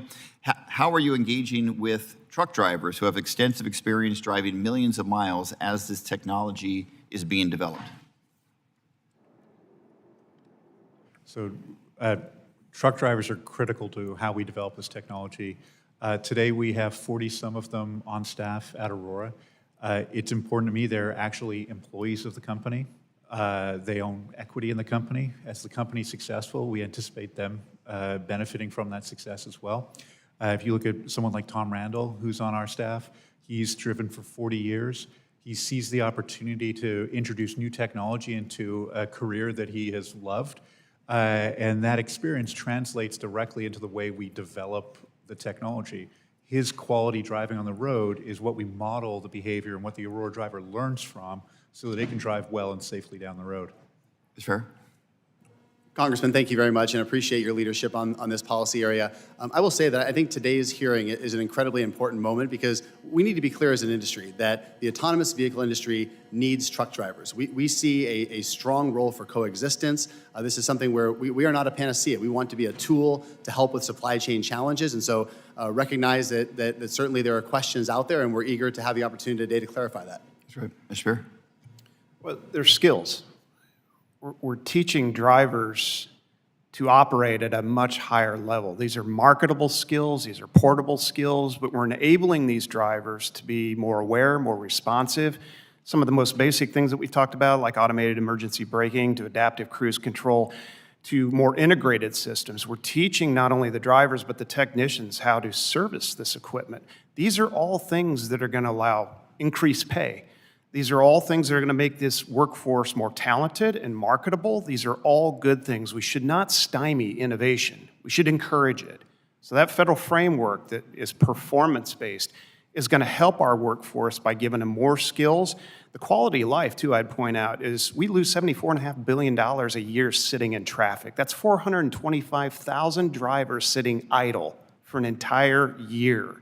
Connectivity, vehicle to vehicle, vehicle to infrastructure, these are all things that will eliminate that congestion and improve the quality of life and also improve our economy. So there's a tremendous role for automation and connectivity to really impact our workforce as well as our economy. Similar question, does the current workforce have the skills necessary to operate automated technology, or will fleets need to undertake significant retraining or recruitment of new drivers? Mark? Yeah, I'd be happy to. Listen, I think our workforce is very excited about giving them new skills. We're giving them an opportunity to optimize their performance. If you're teaching a driver how to operate an 80,000-pound vehicle with more command, more control, more awareness, more responsiveness, they're going to be better at their job. The motoring public is going to be safer. And I would incorporate equality between commercial vehicles and passenger vehicles. 2/3 of the accidents that involve our trucks are caused by passenger vehicles. They're speeding and they're texting. They're not paying attention and they're running into the vehicle. AEB, connectivity, these are all things that are going to save lives. We want to take a massive cut out of those 40,000 fatalities. And we believe that our workforce being properly trained is going to have a measurable impact on doing just that. All right, Ms. Farrer? Congressman, I should just clarify that I think what's important to understand here is that all of the jobs needed to maintain trucks today, these are ones that we still need in the future, but we also need additional jobs specifically at these companies. We need people that are helping to maintain the fleet, work with the technology. What we see across the board at members of AVIA is that they are working very closely in their communities on training programs so that they can have that talent work for their workforce. And so that's just another way we're adding more jobs. That's great. Mr. Armstrong, please. Yeah, and just to follow off of that, so we've concretely, we've worked with the Pittsburgh Technical College where we've put in place a training program for vehicle service technicians. We've worked with Gallatin College where we're working on sensor technician accreditation and education. And then importantly, at the company itself, we've created pathways for folks to move from our operations team into other roles of the company, program management and other aspects of it, to create that mobility for these critical employees for us. That's right. Looks like I ran out of time here, so I'll submit my final question for a written answer. I yield back. Gentleman yields. Mr. Stauber. Thank you very much. Mr. Spear, I really appreciate you bringing up the fact that crashes involved, many crashes are a result of automobile drivers with texting and what have you. We have to recognize the danger of that. And I think that our professional truck drivers across this country see it every day, and it's horrendous. Having been a former police officer, I was to many violent crashes because of the inattentive drivers and texting. So thank you very much for bringing that up. I also want to take a moment to acknowledge that this is National Truck Driver Appreciation Week. Our truck drivers are critical to our supply chains. They keep our economy afloat. They work around the clock to ensure that we want for nothing. And I am thankful to all of our truck drivers, not just today, but every day, for their professionalism and their safety on the roads. You know, as we talk about automated trucking, it is important that development of this technology, I believe, must be done in consultation and coordination with our truck drivers. They have years of experience driving millions of miles and certainly know what is needed for safety. Now for my question.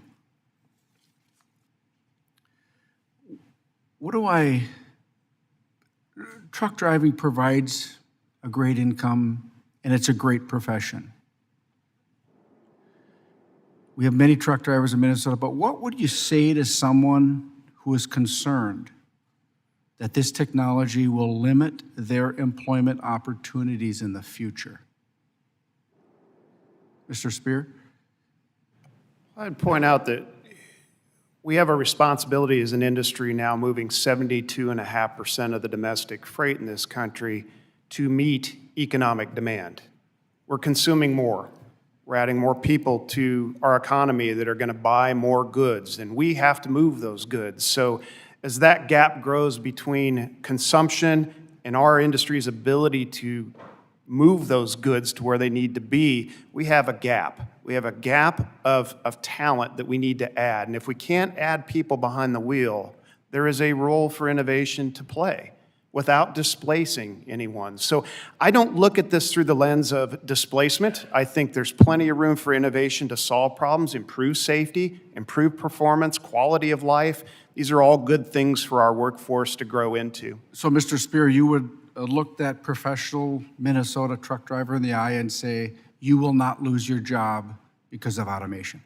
I would. I wouldn't hesitate. In fact, I think it's going to empower that driver, certainly levels 2, 3, 4 are going to make them more marketable, give them better performance. These are all exciting inroads that we want to see in our industry. If we were flooded with drivers, if we had an abundance of people behind the wheel, we would be having this conversation very differently than we are today. But I do believe there's a role for innovation to play without displacing those drivers. I'd look them in the eye and tell them, you've got nothing to be concerned about. Thank you. Truck driving in Minnesota and many of the northern climates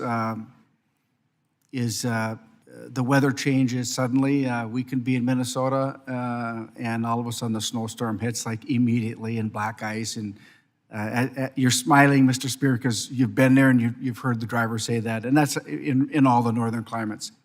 But I know we're still early in the stages, but where does this technology stand with varying weather conditions like icy roads in northern Minnesota or black ice or fog right away? Near Lake Superior, the fog can come in and you can't see 20 feet in front of you. Where do you see that technology fitting in? I think it's an evolution. I mean, technology is going to evolve. I'm smiling because I'm from Wyoming. I've been to Minnesota too. And we have the exact same. We have 2 weeks of really good weather, and the rest of it is hit and miss. So. We have one great week. Yeah, one. Okay. Well, we got 1 week on you.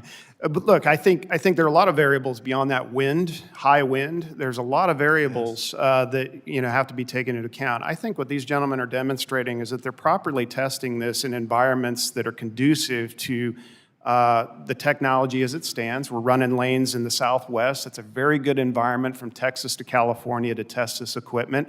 And as it evolves, as it gets better, and the performance can take into account these weather variables, you're going to see more of it operating in states like ours. But I defer to them on that. But I think they're doing this responsibly. They're doing it with government, hand in glove to make sure that we're getting it right. And we're not putting anybody on the motoring public in jeopardy. So I think it's an evolution. And I think that it's comforting to know that you're bringing the professional drivers for consultation and advice. I think that's a very good way to move forward. So I yield back. Thank you very much, Mr. Chair. Gentleman yields, Mr. Garcia. Thank you, Mr. Chairman, and thanks to all the witnesses this morning. The automated trucks that we're talking about this morning are way upwards of 80,000 pounds.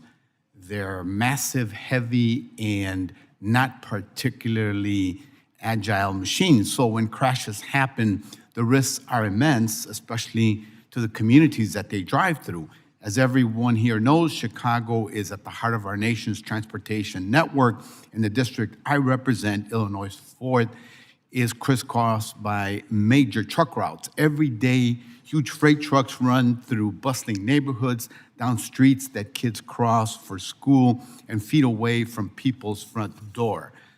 So with that, I'd like to ask my first question to Ms. Chase.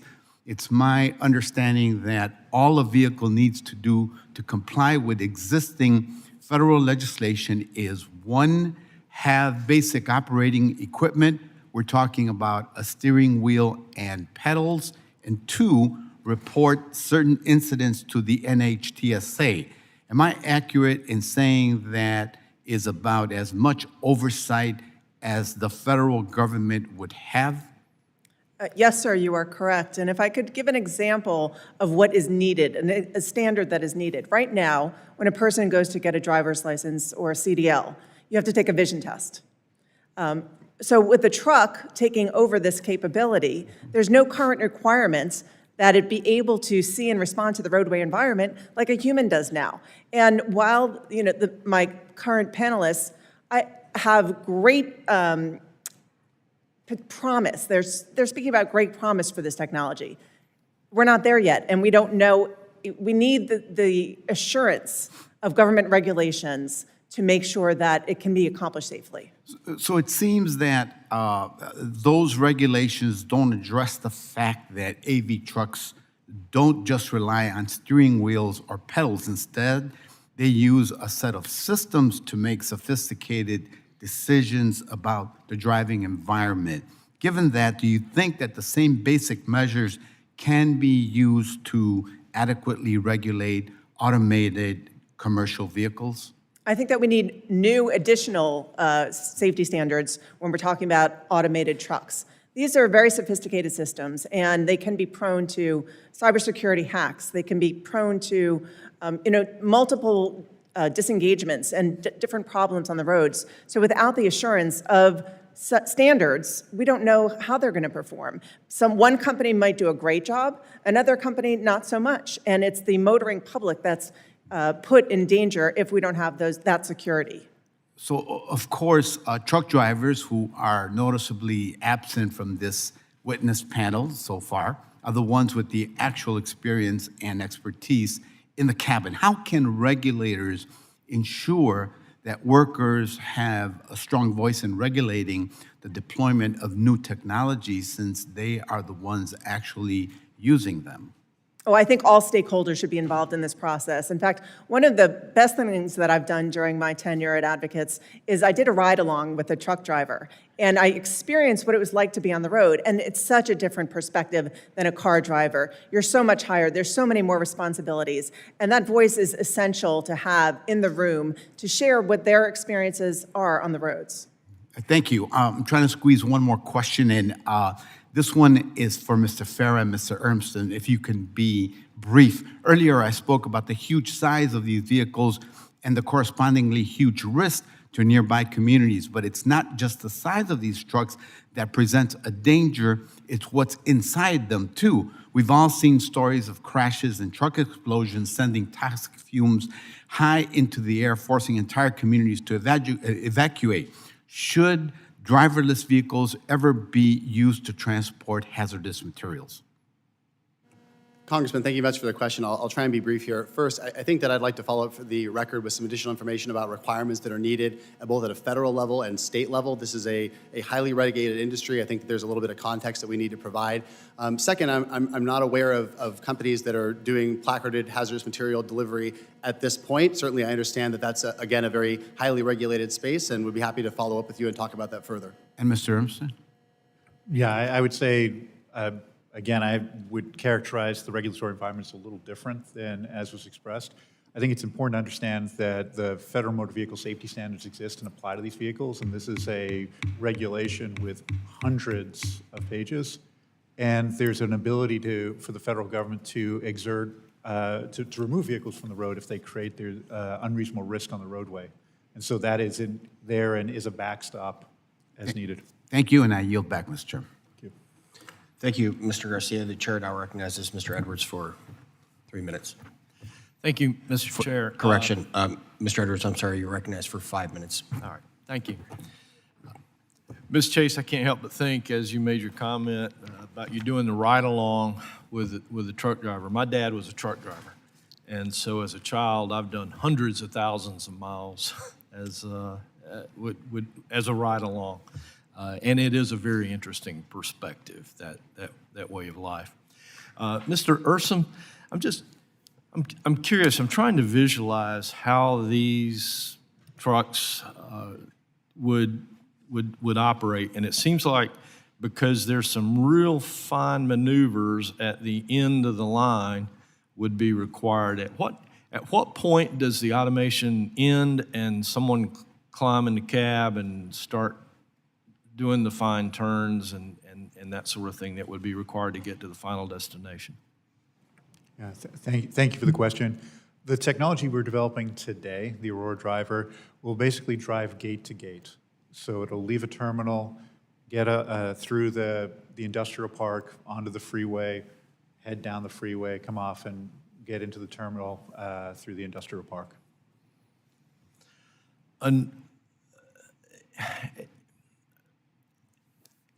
You say terminal. Is there like a certain parking place? At some point, it seems like somebody's got to get behind the wheel and start working that thing around to a dock that is requires a very specific skill. I've watched my dad and many others do it over and over again, and it looks impossible. I have a difficult time imagining a machine or any sort of automation being able to do that. Yeah, it is an incredibly skilled job and really important, obviously. And yes, we expect the Aurora driver, to deliver the truck and the trailer, or the tractor and the trailer, to the yard and then someone at that point will maneuver it in the yard to take it to the dock. Thank you. Also, this question for you, Mr. Urmson. China is America's lead competitor in the race to automated vehicle technology, and for hundreds of reasons, not the least of which is the valuable data collected and transmitted by this technology. It's imperative that the U.S. maintain our lead. Is there anything inhibiting America's development of autonomous vehicles that may assist China in deploying their technology before the U.S.? I do believe we're leading today, but that lead is fragile. Again, I think that there's an opportunity to harmonize regulation across states. I think taking a strong voice of support from the federal government and obviously oversight from this committee of agencies like FMCSA and NHTSA and help encourage them to put in place ultimately performance-based regulation is the right step. And so specifically, what would you recommend Congress be able to do to help secure America's place at the forefront of this technology?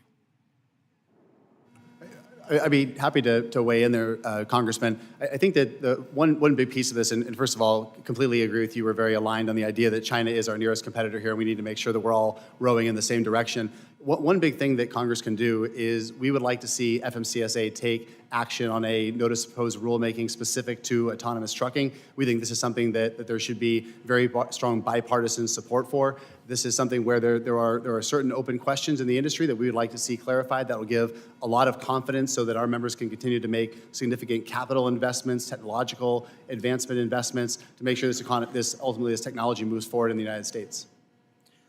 And so I'll direct this next question to Mr. Urmson, and if you feel somebody else on this panel is more qualified to answer that, please point us in the right direction. It seems like this technology will require a significant investment, and that most likely it will be larger companies that will be able to take advantage of it, and that smaller companies and startups could maybe be crowded out. Can you give us any perspective on how you might see small businesses, small operators, and startups affected by this technology? Certainly, and as a company that's fought to be an independent company and grown from 3 people now to 1,800, certainly value that. And I think that independence is absolutely critical because a large company has some mission, and it may not be, and it almost certainly isn't delivering the benefits of this technology. And so that independence has allowed us to operate and build what we think is going to be a very important business. As we bring the Aurora Driver to market, we're intending to bring it to market in a way where you'll be able to buy a truck, and then you'll have a subscription to the Aurora Driver, and so it reduces the capital needs up front in getting access to this technology, and we hope that that will help everyone get benefit from it. Thank you, Mr. Chair. I see my time is up, so I yield back. Thank you, Mr. Edwards. Chair now recognizes the gentlewoman from Nevada, Ms. Titus, for 5 minutes. Oh, thank you very much. As you heard, I represent Nevada, and for over 3 decades, the federal government's left open the possibility of Yucca Mountain, and that means a lot of hazardous, high-level radioactive waste would be transported on trucks. Some might come on trains, but most will probably come on trucks. I wonder if you could maybe address if driverless vehicles should be allowed to carry hazardous materials, especially something as dangerous as nuclear waste. Anybody? Mr. Urmson? Or? Congressman, I'll start. First of all, thank you for your leadership on autonomous vehicles, and Nevada's certainly been a national leader on this issue. I was just out front on getting something through the legislature on these vehicles. Thank you for mentioning that. Yeah. And certainly your state is seeing a lot of the benefits of that already. I would say I'm not aware of companies that are in the hazardous material space right now. I understand there are additional regulations that come with moving that, and so we would obviously need to comply with that. Happy to give you a sense of the market developments as they play out. Thank you. Anybody else? I would just say that, Congresswoman, when you look at hazardous materials, if you look at livestock, if you look at produce, there are certain things that can fall prey to certain conditions, so extreme heat, as you're well aware of in your state. So I also am not aware of anybody that is operating, autonomy with respect to hazardous, but I think there are a lot of applications that are going to come last once that technology has been fully adopted and deployed before we see it applied to things like hazardous materials, livestock, produce, things that are going to require the attention of a driver. There are just conditions that unfold unexpectedly that are going to need that driver's attention, which is why I think we're all saying that we need to work with our current and future driver force to make sure those applications have eyes on. Absolutely not. Hazardous materials should not be transported by autonomous vehicles that are unproven, untested, and still unreliable. It's frankly scary enough to think about an 80,000-pound truck being driven autonomously. Think about putting hazardous materials in it. It could be catastrophic. So until we have the regulations and the safeguards that are needed put into place, there's no way that hazmat should be transported autonomously. Commercial trucks have to follow a lot of regulations and reporting a lot of data on safety. With the driverless vehicles, what kind of data should be reported and who should have access to that data? So I can just talk about what we report today. So we report to federal and state officials. We're very transparent about it. As part of the standing general order, we've reported 3 incidents with our trucks. 2 of them were incidents where debris was thrown up and from the road by another truck on the road and hit one of our vehicles.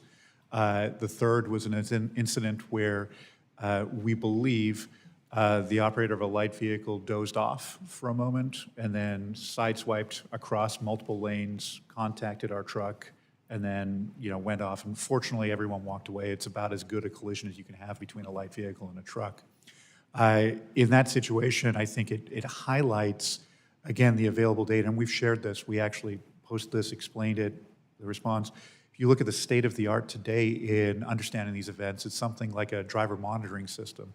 And when you look at this event in that film, you have no idea what happened. At some moment, you see the driver tense, and that's it. With our technology, we're able to observe that other vehicle move across multiple lanes of traffic. We see our vehicle respond or begin to respond. Note the moment the collision occurred. Our vehicle immediately began its emergency response procedures. Our drivers very quickly thereafter took over to execute their response procedures. And we understood exactly what happened. And again, we've shared this transparently. Congresswoman, I would echo what Mr. Urmson said about the standing general order. This is a robust data reporting regime that the autonomous vehicle has lived under for more than 2 years. This information is transparently available on the NHTSA website. This is something that policymakers can look at. Certainly, our industry shares this out whenever we can. I think the other piece that's really important is that 23 states have proactively allowed autonomous vehicles on their roads. And so in those states, including Nevada, where our members are operating, there is a deep level of engagement with state departments of transportation, with police forces. And so this is something that's it's very much a relationship that we want to continue to have, and something that I think we're very transparent about.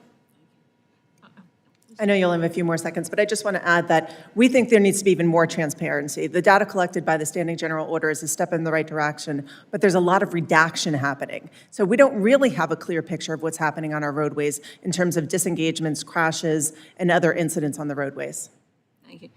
Something we don't have time to talk about, but I wonder about liability. Is it the person who makes the truck, person who's running the truck, person who owns the truck? How was all that insurance issue going to be resolved? Maybe we could talk about that another time. Thank you. Thank you, Mr. Chairman. Thank you, Ms. Titus. The chair now recognizes Mr. Burleson from Missouri for 5 minutes. Thank you, Mr. Chairman. Mr. Spear, it was said that if we suddenly enter into the world or a situation where we do have driverless vehicles, that the jobs won't be displaced. Can you elaborate on how the industry has demand in other aspects? We've long dealt with a shortage of talent, both drivers, technicians, beyond. COVID certainly inflated that. Now you're seeing all segments of employment dealing with shortages of employment, and we need more skills. We need more people to fill these roles. And Our ability as an industry to meet economic demand for the foreseeable future depends on attracting more talent into our industry, whether they're young talent, replacing the aging, retiring talent. This is an ongoing challenge that's going to impact our ability to, move that 72.5% of the domestic freight. That gap is widening between the demand and our ability to meet it. So innovation has a role to play there, and developing driver assist technologies into level 5 fully autonomous vehicles, we don't view that as a threat. There's plenty of room for both to play. We're going to have to still meet that demand somehow, whether we can add that 1.2 million people over the next 10 years or we're supplementing it with technology. Either way, I would look any driver in the eye and say, I do not believe your job is at threat. Right. And none of it would happen overnight as well. Correct. Right? These kind of technological advances happen over generations. When you look at the advent of one could ask the question, should Eli Whitney have not invented the cotton gin? Because think about how many workers were displaced ultimately over generations by the advent of technology like that, or harvesters. I mean, your ancestors more than likely were farmers. Mine were. Everyone was farming because that's the only job there was, and it took an enormous amount of labor. But what they weren't able to do are things like go into insurance, go into banking, all the innumerable job opportunities or job titles that exist today did not exist 100 years ago when everyone had to be on the farm, correct? That's right. And so to me, it's to deny the opportunity, really the growth opportunity for individuals is what America is denying. The opportunity to go into the new frontier, to see what, Mr. Spear, let me ask this, if the United States didn't allow this, it's still going to happen technologically, correct, in other countries? Absolutely. It's already happening, as we talked about in China, but I've been over in Europe. This is being developed, deployed, and this is going to happen somewhere in the world, and it's going to put us at a disadvantage if we don't keep pace with it. And so developing it, innovating it, it has safety benefits. We need to do it right, though. We're not doing this haphazard. It's an evolution, and it will take time. We need to do it responsibly, which is why we're having this hearing. Create that federal framework. Allow interstate commerce. Don't have a patchwork of requirements. Have a seamless 50-state standard on performance. Allow these agencies to work collaboratively with our industry and feed you, as the Oversight Committee, the information you need to make sure this is being done right. Not only safely, but that we're not compromising our ability to compete. We don't want to concede our standing in the world. We need to maintain it. We need to lead. Innovating is key to that. So if you want to compete, work with us. We'll work with you, and developing that standard will go a long way to doing just that. Thank you. Mr. Urmson, is that right? Urmson? Close enough. Okay, sorry, sir. Thank you. You're with Aurora. I wanted to kind of geek out with you about the technology, if that's okay. So this is often, it's developed is it available in a cloud environment and then is downloaded to the client side for vehicles?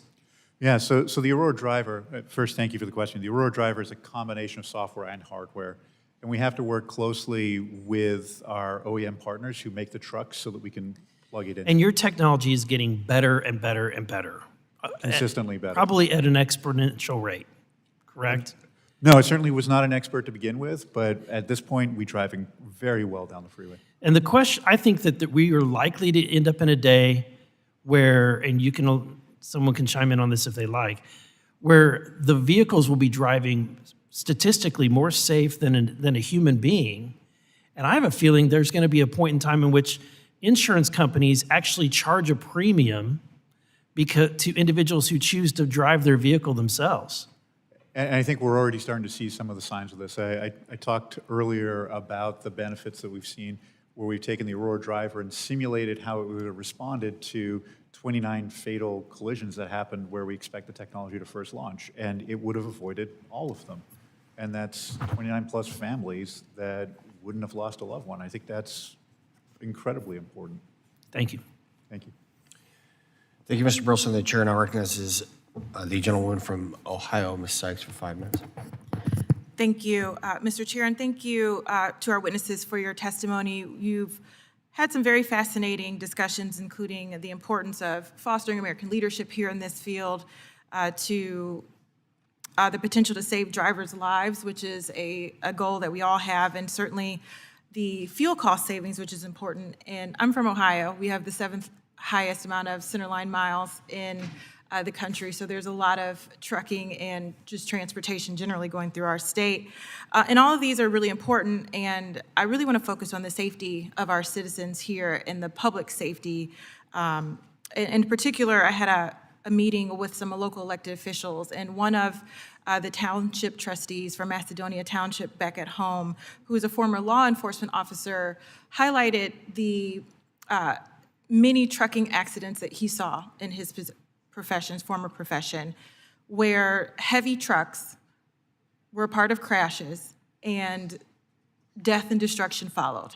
And he talked very graphically about what it was like for him working on that, and shared concerns with the increasing weight of trucks and how that impacts these crashes. And so if you could talk a bit, and maybe Ms. Chase, this is a question for you, about the safety of autonomous trucking with these very heavy trucks, and what does that mean when our law enforcement officers or individual citizens are potentially impacted literally and physically because of an accident that might happen on a highway or a roadway? Thank you so much for your question, and thank you especially for bringing up the perspective of law enforcement and crash victims. I think those are two essential voices to have when we're talking about truck crash safety and also autonomous trucks. So when we consider autonomous trucks, we really need to think about a number of factors, including the roadway environment, the skill level of a safety driver behind the wheel, and also the different impacts such as weather and some issues that have been brought up today. I want to talk about what you just raised, which is truck size and weight. You can't defy the law of physics. If you have a heavier truck, then there is going to be more of an impact in a crash and when a crash occurs. So I think it's really incumbent upon our leaders to pay attention to when special interests are asking for exceptions from truck size and weights, that there's a very real-world consequence when these trucks are made heavier, and also in the realm of autonomous trucks.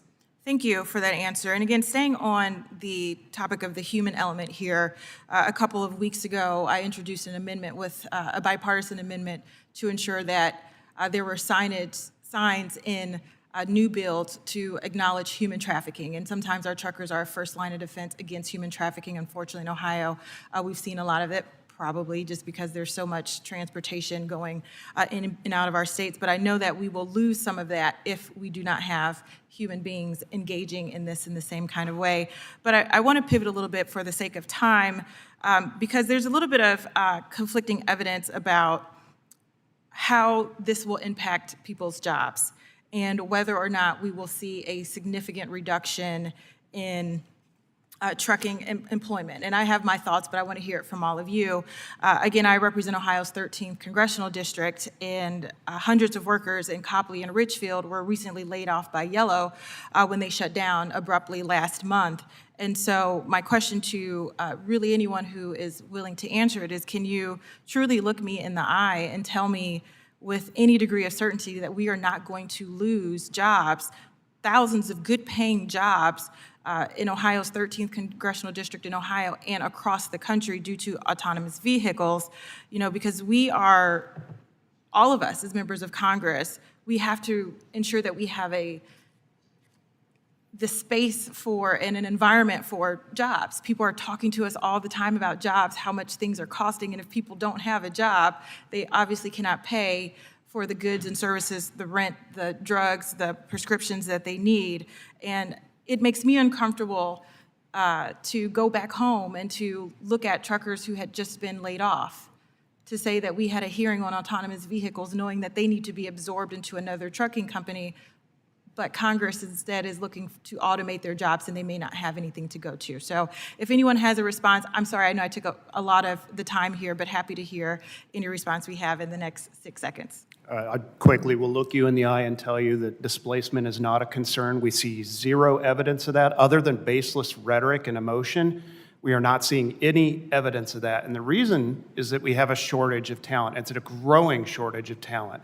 As long as that exists, innovation has a place to thrive in terms of supplementing our industry's ability to meet economic demand. I would also point to a 2021 The gentlewoman's time has expired.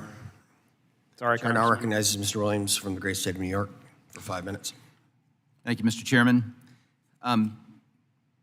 My discussion really is about technology, so Mr. Urmson, Mr. Farrar, I'd focus it on you, but Ms. Chase and Mr. Spear, please contribute as you like. I'm very concerned about that we're able to maintain America's leadership in automated vehicles. This covers many domains, including air and commercial vehicles, like we're talking about here, as well as cars and trucks that we drive every day. There's a lot of good issues been raised today. If it's employment, workforce readiness and availability, safety, all of these kinds of issues are absolutely relevant to this conversation.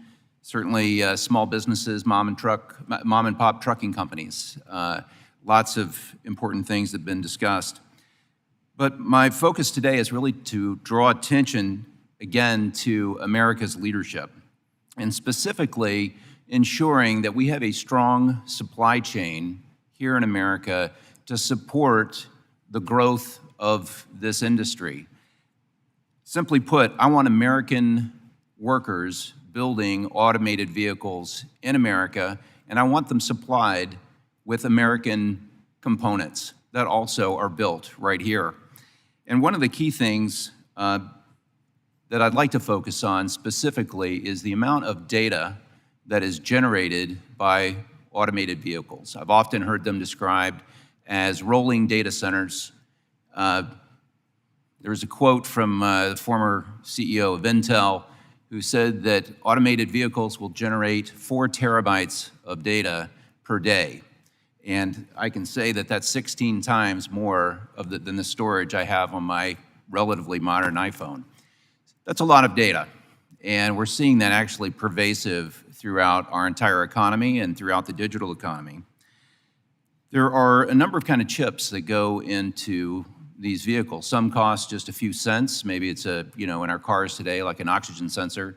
But increasingly, we have very sophisticated computer chips required to process artificial intelligence, machine learning, very complex calculations in real time, certainly for safety.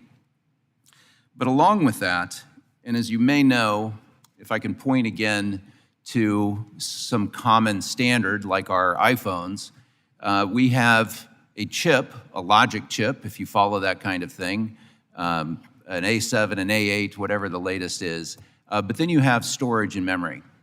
And I really want to pay attention to not only the amount of data that's being created, but how it gets stored and processed. So can anyone really address the challenge of dealing with this amount of data that's being generated by this innovation? Congressman, thank you very much. Maybe I could begin if others want to chime in. I think there's a few very important themes that I really want to echo that you said. I think the first is around American leadership. The reality is that we are in a dogfight with other countries in terms of making sure that we are the leaders in this space. I think that what comes along with American leadership here is making sure that we do have the leading companies here in the United States. We have a robust supply chain that can supply a lot of those companies. We have the right employees that can ultimately power a lot of these going forward. And so that is the part of that I'm focusing on is specifically around data. So I'm trying to drive the conversation specifically around the data component. It just happens to be of interest to me. And certainly you're correct that these AVs are ultimately gathering a lot of data and using a lot of data. Is something that the computing power is obviously tremendous. And so the industry is very committed to making sure that we're protecting that, making sure that we have the ability to deal with things like privacy, deal with issues with law enforcement. That's a core value of the industry. As part of this, when we get back to safety, are you aware of any requirements or discussions about requirements that require maintaining the integrity of this data and the safety of this data in the event of a crash? You know, one of the things that's critical, like black boxes for airlines, is that you know, all of the LiDAR sensors, the motion sensors, video, all the things that are being generated on these cars or vehicles in real time. Is there any requirement to save that in the event of an accident? I don't know that there's a requirement, but it's absolutely in our interest too. These vehicles, I talked earlier about an event where we were sideswiped by another actor on the road. From that, we were able to understand that the vehicle behaved appropriately, or at least our vehicle behaved appropriately, exactly when the event occurred, all the situation around it. And it allows us to both make our system better and better understand the events that happened. Thank you all for your time. I know that many of you will be traveling by aircraft, and I would just point out that those aircrafts are highly automated and that the pilots do very little, even all the way to approach. So I think if you trust your air travel with automation, I think we can probably trust our road travel with automation in the future. Thank you. Thank you, Mr. Williams. The chair now recognizes Mr. Moulton from the great state of Massachusetts for 5 minutes. Just continuing my colleague's line of questioning, how many Americans have died in major passenger airliner crashes in the last 5 years? Congressman, I'm not aware of that. The answer is 0. How many people have died in Tesla crashes attributed to automation in the last 5 years? Congressman, I'm not familiar with that, but I can tell you that I can tell you it's a lot more than 0. I'm sorry? I can tell you it's a lot more than 0. And that is a different Mr. technology Urmson is than nodding we're his talking head about. there, right? So the idea that we're safe traveling on automated planes, and yet therefore we should assume we're safe traveling on highways with automated vehicles, is just plain wrong by the facts. I am concerned about the fact that a lot of people get in their Teslas assuming that they can push a button and they'll have fully autonomous driving. I asked some questions about this at an earlier hearing, and it was explained by the witness that there's a big difference between the actual capabilities of the Tesla, which he said was about level 2, versus the level 4 or 5 automation that unfortunately a lot of Tesla drivers assume they're getting when they push that button. How do we address this major discrepancy where people get in a car, think they can be driven by themselves, and yet actually they're choosing an option that's not only dangerous for themselves, but for other people on the highway? So I share your concern. I thank you for the question, and I think it's a very astute observation that that a lot of people do not understand the difference between the technologies, and I think there's an opportunity for the Department of Transportation to continue their campaign in education around the difference between driver assistance technologies, which are what we believe is in the Tesla product, and fully automated driving is what we're talking about and developing. At Aurora, we take that safety responsibility very seriously. We've shared transparently our approach to developing a safe system. It's a holistic approach that spans from proficiency, where we... I'm sure I can tell you're taking this seriously, and I appreciate that very much. Look, I have some obvious concerns about people who are dying on the road because of this technology perhaps being deployed too soon. But another one of my concerns is that we don't win this race, and China wins this race. And we have to balance these two concerns. We want to see American companies develop this technology and set the standards for the world. We want to see them do it in a way that's safe for the American traveling and walking public.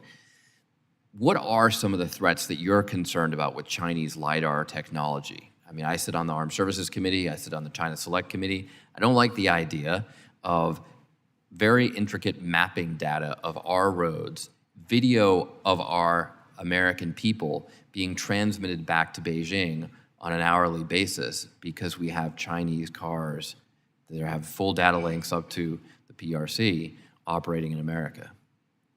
And I'm delighted to hear from anyone on this subject. So I can talk a little bit about what we do at Aurora. So we have a committed cybersecurity team. It's about 50 people that focus on that. We've done assessments of our technology and don't see data leaking from it. Furthermore, we've invested heavily. We acquired a company in Bozeman, Montana, about 4.5 years ago at this point, where we're developing next generation LiDAR technology to enable our vehicles. It's actually a critical technology. We heard earlier questions about being able to, the challenges that come with operating a large vehicle at speed or a heavy vehicle at speed. That means you have to see further down the road. That's why truck cabs are so high. So this LiDAR, we call it first light, enables us to see far enough to actually drive safely in these conditions. Let me ask another question about your vehicles. Am I correct that a typical tractor trailer weighs about 16 or 17 tons? Is that about right? Well, the federal limit's 80,000 pounds. Right, so that's when it's loaded, right? Oh, you're talking about empty? But just the vehicle itself? Oh, the tractor. Yeah. That's correct, yeah. Okay. How much do AVs with electric vehicle technology, are they going to weigh more or less? About 2 batteries to power a fully loaded tractor trailer, 16,000 pounds each, so about 32,000 pounds, which, by the way, counts against the payload. Counts against the payload, right. So for a full truck, you're going to have trucks that are about the same weight, but they're going to be able to carry less goods. That's correct. So you're going to need more trucks, more drivers, another role for innovation. Do you think that they should pay higher road fees because of the additional damage they're doing to our highways? Not if you're not exceeding the 80,000 pounds, no. But if they're traveling empty and they weigh twice as much or 3 times as much? No different. They still pay the road fees. We're paying half the taxes to the Federal Highway Trust Fund already. Okay, it doesn't surprise me that you don't think they should pay higher fees, but they are doing much more damage. No, we're happy to pay higher fees. We lobbied for increase in the gas tax. So that's our shop floor. That's Okay. where we do our business. So we get a great return of having good roads and bridges. So less damage to the vehicles, we're all in on that. So we're willing to pay more in return. Gentleman's time has expired. The chair now Thank you, recognizes Absolutely. Gentleman, the chair now recognizes Mr. Van Drew from New Jersey. Thank you, Chairman. Thank you all for being here. So I just a couple thoughts, and I know everybody likes to philosophize while we're up here, but you can't help it. It's part of the job. But you know, Mr. Spear, when you say that small truckers, you can look those folks in the eye and say that their job is always going to be there. And I say this, and I don't know you, so I don't say this in any dispersion at all to you. In all my years of being in Congress and being in the state Senate, I had a lot of people look me right in the eye and say something wasn't going to happen, and it sure did.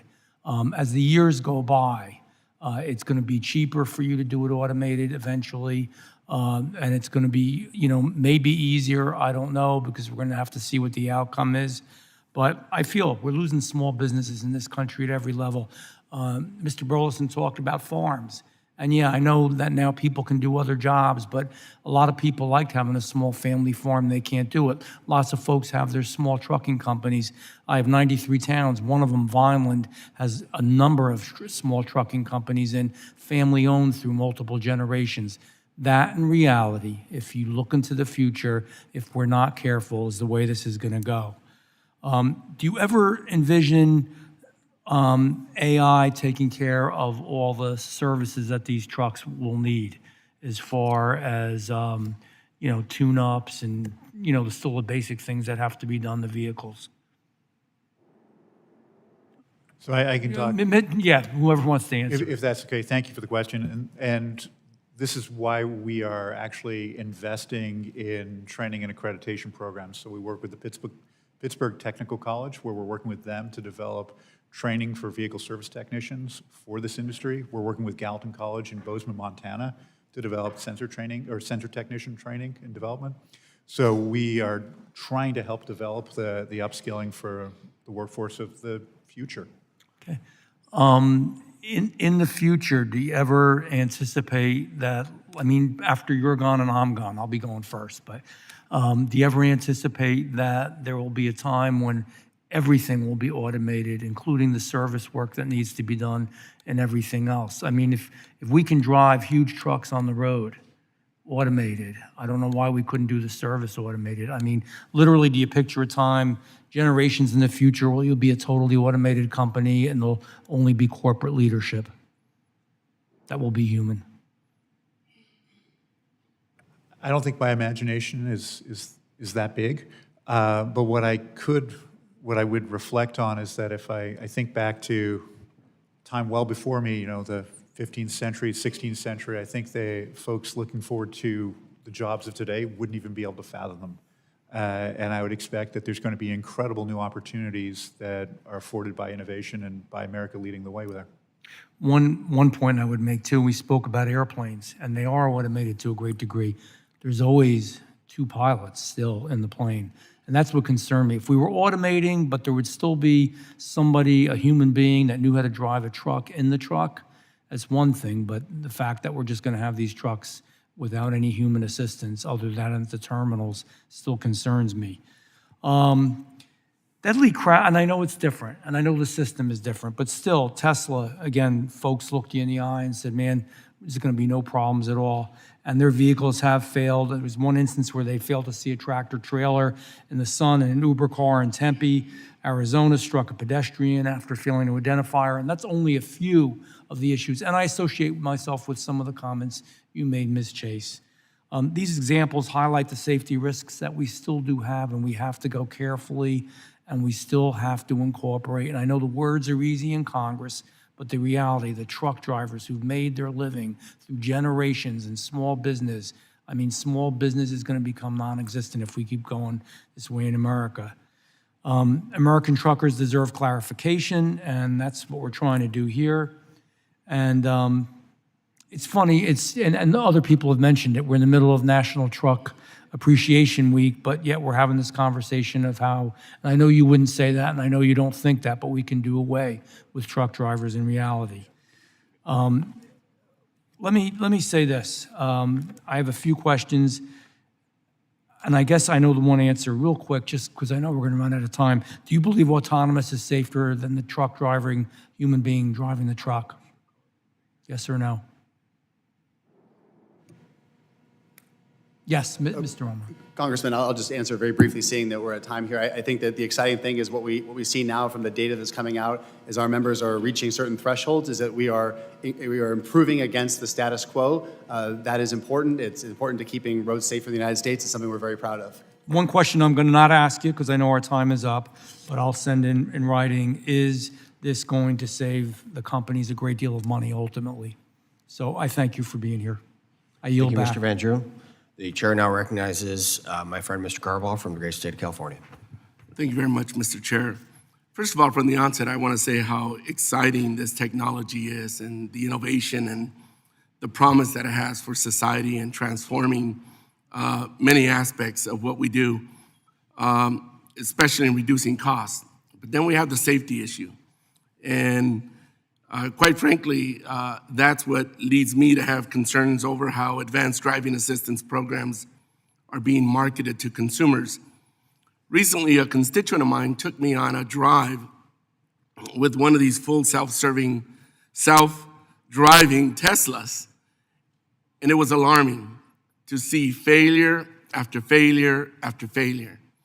And so it raises lots of concerns about safety and confidence in the technology and the ripeness of it. So, Mr. Urmson, can you speak to why regulating level 2 and level 3 to 5 of driving automation together creates consumer confusion about the capability of technology? No, thank you for the question. And I think, again, that's a very astute observation, that these are just fundamentally different technologies. Driver assistance technologies are developed with the intent of an operator being there, a driver being there, paying attention, and getting assistance from it. And this is, to the best of my understanding, what the Tesla system is. In contrast, we're developing a system that is able to take full responsibility for the driving task, where we're not dependent on a lack of confusion between the driver and the vehicle to ensure safety, and where we are developing with a much more, I believe, robust approach to safety. It sounds like you're creating the gold standard. How does Aurora approach interaction with local communities you are testing in, especially local governments and first responders? This is one of the areas where I'm particularly proud of the way the company's engaged. We see that the stakeholder set that's involved in this is broad, and from day one we've engaged at the federal level, the state level, the local level. We work with emergency and first responders in the communities we operate. We have a gentleman on staff who had, I think, 30 years of experience, Gary, in law enforcement. One of the shining examples of the collaboration we've put in place is our trucks operate through an inland border patrol station in Texas. We're the first company that can do that autonomously. And together, that was us and the CBP coming together to figure out a process to integrate this technology safely into their existing processes.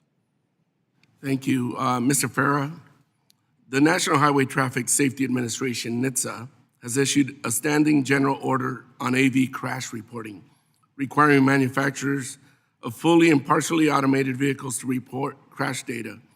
Do you support the continuation of this standing order? And would you support its expansion to include additional information such as on disengagements or transfer of control to a human driver to help the public, the consumers, better understand the reliability and safety of automated vehicles? Congressman, thank you very much for the question. I think that I've come back a few different times during this testimony to talk about the importance of the standing general order, the transparency of the data. This is something that we're very proud of, the safety record that is presented. There are certainly improvements that can be made to the SGO in terms of what gets reported, how it's presented to the public, so that there isn't a lot of confusion out there. And so there may be refinements, but certainly this is something that we understand the importance of it and expect it to continue. So you support that? We support having the data presented. We think there might be opportunities to improve how it is done. Thank you very much. Mr. Chair, I yield back. Thank you, Mr. Carvajal. The chair now recognizes Mr. Burchett from the great state of Tennessee. Thank you, Mr. Chairman. Mr. Farah, how do you say that? Farah? It's Farah, sir. Farah, all right. A recent report found that 84% of automakers surveyed share or sell personal data. Should Americans worry that automation of commercial vehicles will further compromise our privacy? Congressman, certainly appreciate the question. I don't think that they should be. I think that the companies within our organization are incredibly motivated to safeguard that data. This is data that is important for the performance of the vehicle. That's going to make the roadways safer for your constituents. And so I think there's a very strong alignment between what the industry is doing to improve roadway safety, but also with those that care very deeply about privacy as you do. Well, I appreciate that answer, but still, they're sharing that personal data, and some of that data has very little, I feel like, to do with automobile or safety on the road. And I'm wondering, will we be able to, and we know what they're sharing, and some of that stuff I've seen is just not, to me, it just doesn't share any of those attributes that you said. So I hope we're going to hold you to that. I hope you are aware of that. Well, let me ask you, switch gears a little bit. Can the federal government improve regulations to support private sector innovation and investment? Congressman, they absolutely can. I think one thing that we've noted today is that I think that there is a very strong need for FMCSA to move forward on an autonomous trucking specific rulemaking. This is something that there should be bipartisan support for that. What we have right now is a situation where our industry, private sector capital, wants to be put to work. It wants to develop safer roads, ease the supply chain. There are certain issues that we would like to see tackled by the federal government, and that is a way that we can ultimately help the domestic industry to continue to invest that capital and create jobs. Okay. Mr. Urmson, the sensor data, it's collected, shared, and used. How is that? How are y'all doing that? Thank you for the question. So we gather data from our vehicles to support the development and improving the safety of the system. That data stays within our company. We have in place, we're compliant with the required privacy policies around this, privacy rules. And we have procedures in place to respond to law enforcement requests as well. I don't trust the federal government getting a lot of this information. How can I trust you all? I think it's in our interest to protect this data, right? We're investing significant amount of money to develop the technology, and intellectual property is core to our success. Okay, have any of these privacy concerns been brought to your attention related to sensor data? I'm certainly aware of the general set of concerns around it, and certainly share them. What steps are y'all taking to protect operational systems, software, and data cybersecurity? Yeah, thank you for that question. We have a dedicated staff of cybersecurity experts. It's about 50 people that are working to both secure our corporate infrastructure and also secure the product. We obviously, as I said previously, our intellectual property is critical to our success, and so it's very much in our interest to protect it. Mr. Spear, what's the ATA doing to ensure automated commercial motor vehicles are not vulnerable to cyber attacks? We have a Technology Maintenance Council, a Law Enforcement Advisory Board. We work closely with the Commercial Vehicle Safety Alliance to develop a program called SciWatch, and it's built on protocols and guidance from DHS, DOJ, DOT, and those protocols are then shared with our membership, large, medium, and small. So we're setting those standards, we're sharing it. Creating those best practices are absolutely imperative. So as we adopt more technology that could be subject to a cyber attack, we want those protocols put in place. We do monthly calls with the administrator TSA, specific on cyber, and they are actually offering to train our staff so we have a better granular understanding for our mode, and those best practices then are in turn shared with our membership. So that collaboration is very robust, and I'm very encouraged by that. We need to do more, but I do believe that we're doing the right things on this front. Mr. Vera, how can we improve regulations that support the private sector innovation and investment? Congressman, I think that the most important thing here is that as we reach this new age where autonomous vehicles are starting to be deployed on our roads, there are certain clarifications that we need from the federal government, because a lot of the discussion that's taken place beforehand didn't necessarily include our industry. And so this is going to be a key piece, and that will ultimately help to deploy more private sector capital and create more private sector jobs. Thank you, Mr. Chairman. Thank you, Mr. Burchett. The chair now recognizes Mr. Allard from the great state of Texas for 5 minutes. Well, thank you, Mr. Chairman, and thanks to our witnesses for being here.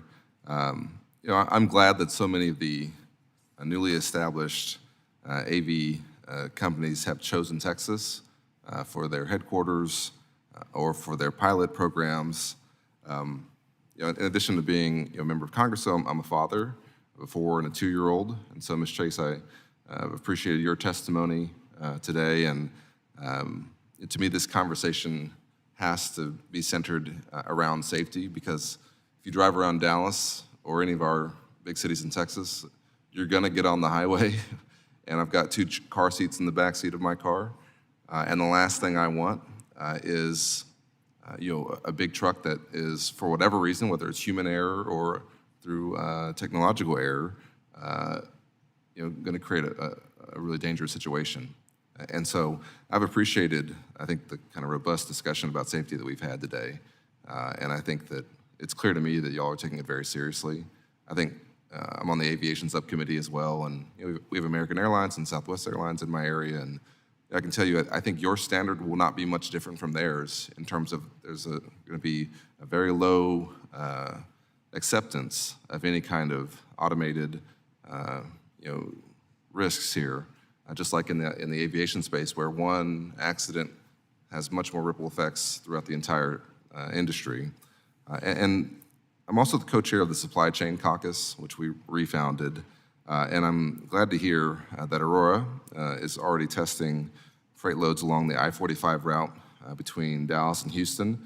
This is a vital corridor for our state, and the efficiency is something that I think is really important when we talk about this. And so, Mr. Urmson, I was wondering if you could just speak about any lessons that Aurora has learned so far from this route.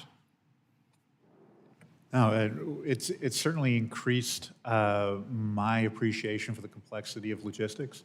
So I, unfortunately, have never driven a truck. My parents didn't drive trucks, but that leads me into the place of the humility of making sure we surround ourselves at the company with folks who have domain expertise from various different carriers. And it was important to me that as we hired drivers into the company, that they were true employees, that they had equity, they had the same kind of benefits that the rest of us had at the company, because they're so valuable to what we do. And I think the insight we get from those drivers, I've I've taken the 11-hour journey in the truck from Fort Worth to El Paso. I've taken many times the 3-hour trip from Dallas and Houston, and just the 3 hours on a good day. Yeah. I'm sorry, sir? Yeah, 3 hours on a good day. Yeah. It can be longer. Yeah. It could be depending on traffic, but it was really incredible to see how far ahead these drivers look. It led to that kind of insight of understanding how far you need to look ahead. Led to the investment we've made in LiDAR in Montana in this case to develop that in America and to push the capabilities there. So it's really impressive to see. Yeah, that's great. Well, thank you. Well, with so many AV trucking companies in the Dallas area, I'm excited about the potential, as I said, for this technology to improve our supply chains, but also want to make sure that we're considering and discussing the potential impact of the technology on jobs. And I know that Dallas College, which has campuses in my district, has been working with the AV industry, and I think with Aurora in particular, to envision a new workforce development programs geared towards sort of the next generation of transportation jobs. So, Mr. Urmson, Mr. Fair, if you could speak to the kinds of AV trucking jobs you think this will create, and how the education system can help prepare us for the workforce of the future in this area. Thank you for the question. Yeah, we're very excited to work with Dallas College. We already work with Gallatin College in Montana, and we work with the Pittsburgh Technical College in Pennsylvania on different elements of this job and developing the workforce. It actually is fascinating. We've talked a lot about displacement, and the story that comes to mind for me is what happened with automation in banking industry. So everyone was worried that as automated tellers took place, there would be no job for tellers anymore, and in fact, the opposite has occurred. Because reducing the friction of delivering the service, because it reduced the friction of delivering the service, it allowed people to be in better value-add jobs, and it created more of them. So in this space, we see more opportunities for service technicians. There's going to be more things that on these trucks to fix and to maintain. We see remote support teams. Think of them as taxi dispatchers for trucks that are helping the truck understand how to respond to the world. So lots of opportunity. Sure. And that's okay. I'll yield back, and thank you, Mr. Chairman. You're welcome, sir. The chair now recognizes my friend from the great state of Georgia, Mr. Mike Collins. Thank you, Mr. Chairman, and it's good to see you, Mr. Spear. It's good to see all of you. Appreciate you. I've been kind of listening in and out. We kind of bounce around like basketballs around here from hearing to hearing.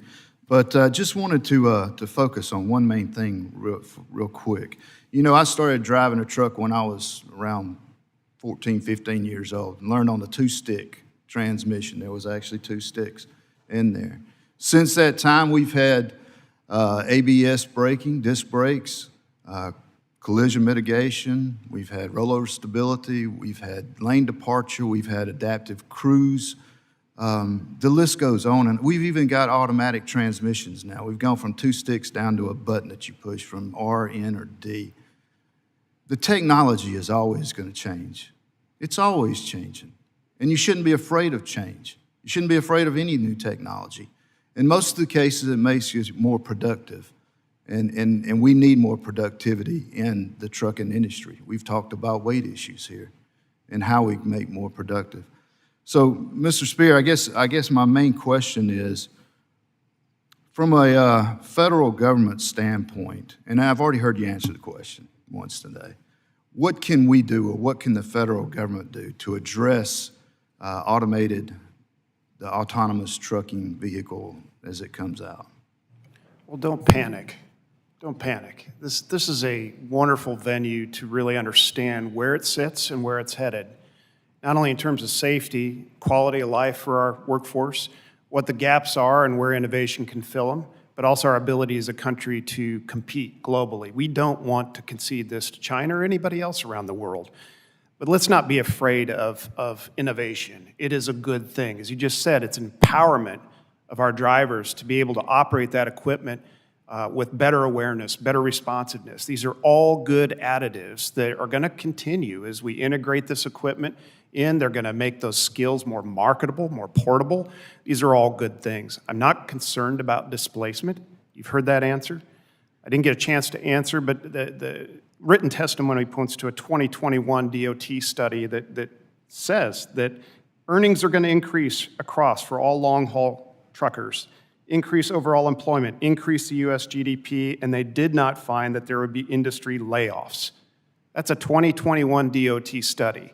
We put that in our written testimony because we're trying to get our arms around how we take innovation and channel it in the most productive, controlled sense. And I think the collaboration with you in developing that safety performance standard, that framework federally, so we don't have a patchwork of laws, that would go a long way to helping us advance the technology properly. And I think I heard you say earlier that something from the federal government standpoint that y'all could work with together to come up with a framework of guardrails as this technology is developed. And I want to really emphasize that. Yeah. Y'all, this industry is not an industry where we sit inside four walls. We don't make our living there. We make our living out on the road with other families, your family, my family. We want to be safe. I don't know of a trucking company out there that doesn't want to be safe. And when they're not safe, they're taken off the road. But what we have in this industry, in the transportation industry, is we have a Department of Transportation on the federal level that is being run by someone that is pushing a woke, socialistic, left-wing agenda, and he has no idea what he's doing. That's going to get somebody hurt more than autonomous vehicles. We'll never get rid of drivers. There's always going to be a place for a driver at some point, but there may be lanes that you can put autonomous vehicles in. But until we get somebody in the Department of Transportation that understands that and quits pushing an agenda or an experiment, then you're not going to get very far. And what you do get is going to be dangerous. We've already seen that in the railroad industry. We've already seen that in the airline industry when NOTAM shut the industry down. So that's my solution. The ATA has been very instrumental in even working with the federal government, sometimes where I didn't agree. But they have always been giving and encouraging and wanting to work with to make sure that this is the best dadgum industry in the world to work in, and it is. With that, Mr. Chairman, I yield back. Thank you. Thank you, Mr. Collins. I appreciate that tremendously. The chair now recognizes myself for 5 minutes. This is a very contentious issue, and I understand that. Two of my uncles were over-the-road truckers.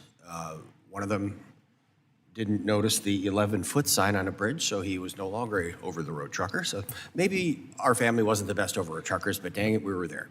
And I appreciate this industry. These are good jobs. They provide for families across the country, and we need to make sure that we are growing our pool of drivers. So both folks are saying some things here. I just kind of want to level the bubbles and give some perspective. So December is the 120th anniversary of the Wright Flyer taken off 120 years ago, right? So if you took the Wright Flyer and stuck it on a runway next to an F-35, you would see a difference. So we do have to continue growing these technologies, but can everybody here on that board just say yes or no? Can you agree right now and state publicly that our AV technology for these trucks, particularly the over-the-road trucks, that the technologies are not there yet? Like, we cannot completely rely on these now to move our goods around the country. Can you agree to that? Is it yes or no? Today, we're not ready to rely on it completely, no. Good. Mr. Farrow? Congressman, industry-wide, the technology is here. It is already making the roads safer. We are seeing increased applications in things like AV Is that a trucking. yes? I'm serious, man. Is that a yes? Technology is here and is being applied in different ways across the country. Okay, so I'm going to give you a maybe. Mr. Spear? Not yet, but it will be. Very well. Ma'am? Yes. Mr. Chase? Okay. All right, check me out. Mr. Spear, I'm going to hit you again on this because I want to echo Mr. Van Drew's concerns. 72.5% of our domestic goods are being transported by trucks. In the future, looking down the road, what percentage of these trucks do you think would be autonomous? Oh, wow, that's a really good question. Yeah.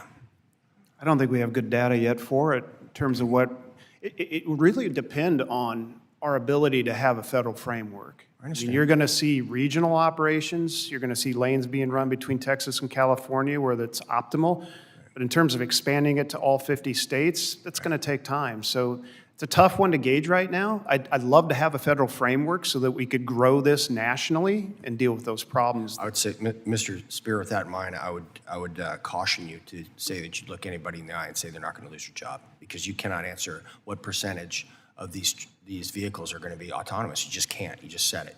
So let's kind of, that's your reputation you're talking about, not mine. And so let me ask you this other question. How long can the United States of America, how long can we sustain ourselves if a significant portion of our trucking stopped in a millisecond? Not more than a week. Not more than a week. Okay, so these are things that we cannot trifle with, Mr. Spear.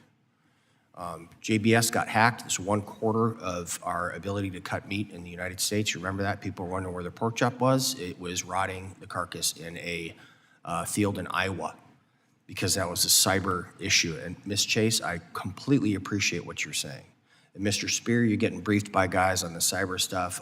You know what, the DOD gets hacked all the time. The CIA got hacked, the FBI gets hacked. So I don't trust that. I do not.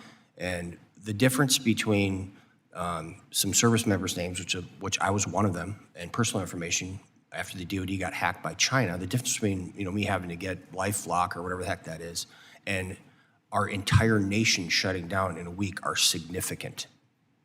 So until we are able to secure these systems in these vehicles, I don't have confidence enough to get these on the road across the board. And I want everyone to remember, Wright Flyer F-35. So I understand we're in a continuum. So please keep that in mind. On the hazmat issue, you know what? You're going to have 32,000 pounds worth of lithium batteries on these? Is that right? You're going to have two 16,000-pound? Up to, yes. Okay, lithium is a hazardous material. So you're talking 32,000 pounds of hazardous material in every one of these electric tractors. So we're already talking about driving hazardous materials, not in the cargo, but under the tractor. Okay, so let's not forget that either. And lithium is a class Delta fire. When it catches on fire, it'll burn through other metals. So we got to work on that stuff. And here's the other thing. You know what? My time has expired, and I'm going to hold myself to the same standard as everybody else. So has everybody else in the committee been recognized? Oh, sorry, Mr. Miller. The chair now yields back, and I recognize my stealthy friend from the state of New York, Mr. Molinaro, for 5 minutes. Thank you, Mr. Chairman. That is not a description that's ever been used in for me, but I appreciate it.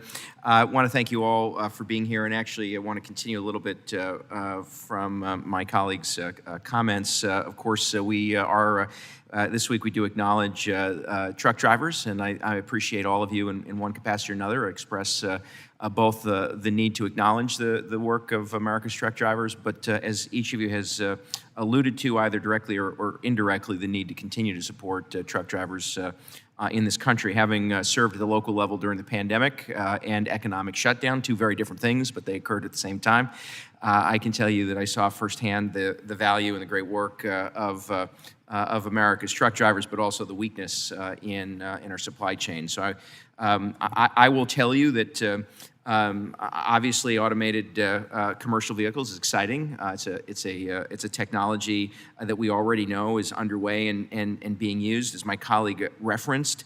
What I want to, however, put an exclamation mark next to is that it is critically imperative that as the technology grows and innovation continues, that we do that in partnership with truck drivers, law enforcement, and emergency responders. It is imperative that we work together with truck drivers, law enforcement, and emergency responders. And to that end, I would offer, as and if the federal government starts to create greater guidance, there is a seismic change in emergency response and the need to ensure that emergency responders are able to respond to incidents that this kind of technology certainly brings to the fore. Mr. Farrar, I know that my colleague was asking for a yes or no answer, and it was interesting to me because earlier in your testimony, you basically said yes, or you basically said no, the technology isn't quite there yet, and that we needed to rely in partnership on truck drivers. And at some point, you said autonomous trucking needs truck drivers. I understand what that means, transition, et cetera, but I feel like you said that. And while the technology is exciting, we certainly do have a concern for loss of jobs. And so I wonder what projection has been done to identify both the pace of expansion of the technology and how that results in and what that would result in job loss. Thank you, Congressman. I appreciate the opportunity to clarify. What I was trying to get at earlier is that when you look at autonomous driving systems generally, whether passenger cars, shuttles, zero occupancy delivery vehicles, and trucks, we are seeing these applications play out. We have situations where there are passenger cars going in various cities. There are shuttles that are operating in places like senior centers and in university campuses and whatnot. So those are all happening today, and we see that technology is already improving safety, it is improving mobility and accessibility for the residents in that area. With respect to autonomous trucking, I think as we're seeing today, this technology continues to play out. You see some very exciting partnerships and pilots that are being announced, but there are companies that are needing to do additional development to get to that space. And so it's a little more That nuanced. I understand. So I serve on the aviation subcommittee, and we talk a lot about advanced air mobility, and that technology is going to fill a void. This technology is going to create the loss of something, and that is trucks being driven by human beings. What's the timeline? In other words, what do we think the build-out is, and how do we, what will that do to the loss of jobs? Not the broad. Absolutely. We see this technology as augmenting truck drivers. We need them in partnership. The reality is that the volume of freight... But you'll need less of them.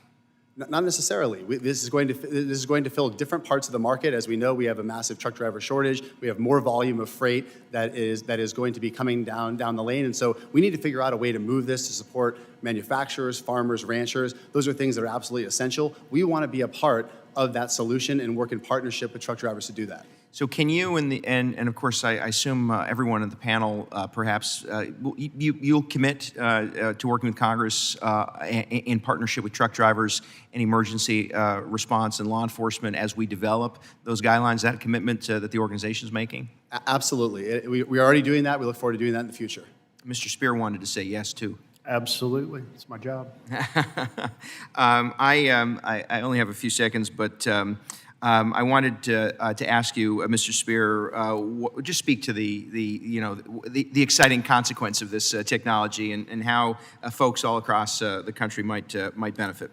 Well, I think innovation should be embraced. I just want to be clear on what I was saying earlier is that I don't view, I didn't say people were going to be guaranteed their job. I said I don't view it as being threatened by innovation. There is a gap. There is a gap of meeting demand and our ability to add talent. And as long as that gap exists, and it's going to grow, there's a room for automation and technology to play. So we're not threatened by it. We should embrace it. And we look forward to working with this committee to really work on this issue and put some definition around it long term. Mr. Chairman, if I just might say, I certainly support the technology. It is critically important that we do that in partnership with the people who are sitting at home thinking that innovation is going to take their job. And that can't happen without them at the table. The gentleman yields back. Are there any further questions from members of the subcommittee who have not been recognized? All right. Seeing none, that concludes our hearing for today, and I'd like to thank each one of you witnesses for coming here. I know it's tough. I get it. I ask unanimous consent that the record of today's hearing remain open until such time as our witnesses have provided answers to any questions that may be submitted to them in writing. I know you're going to get a few. Without objection, so ordered. I also ask unanimous consent that the record remain open for 15 days for any additional comments and information submitted by members or witnesses to be included in the record of today's hearing. Without objection, so ordered. Subcommittee stands adjourned.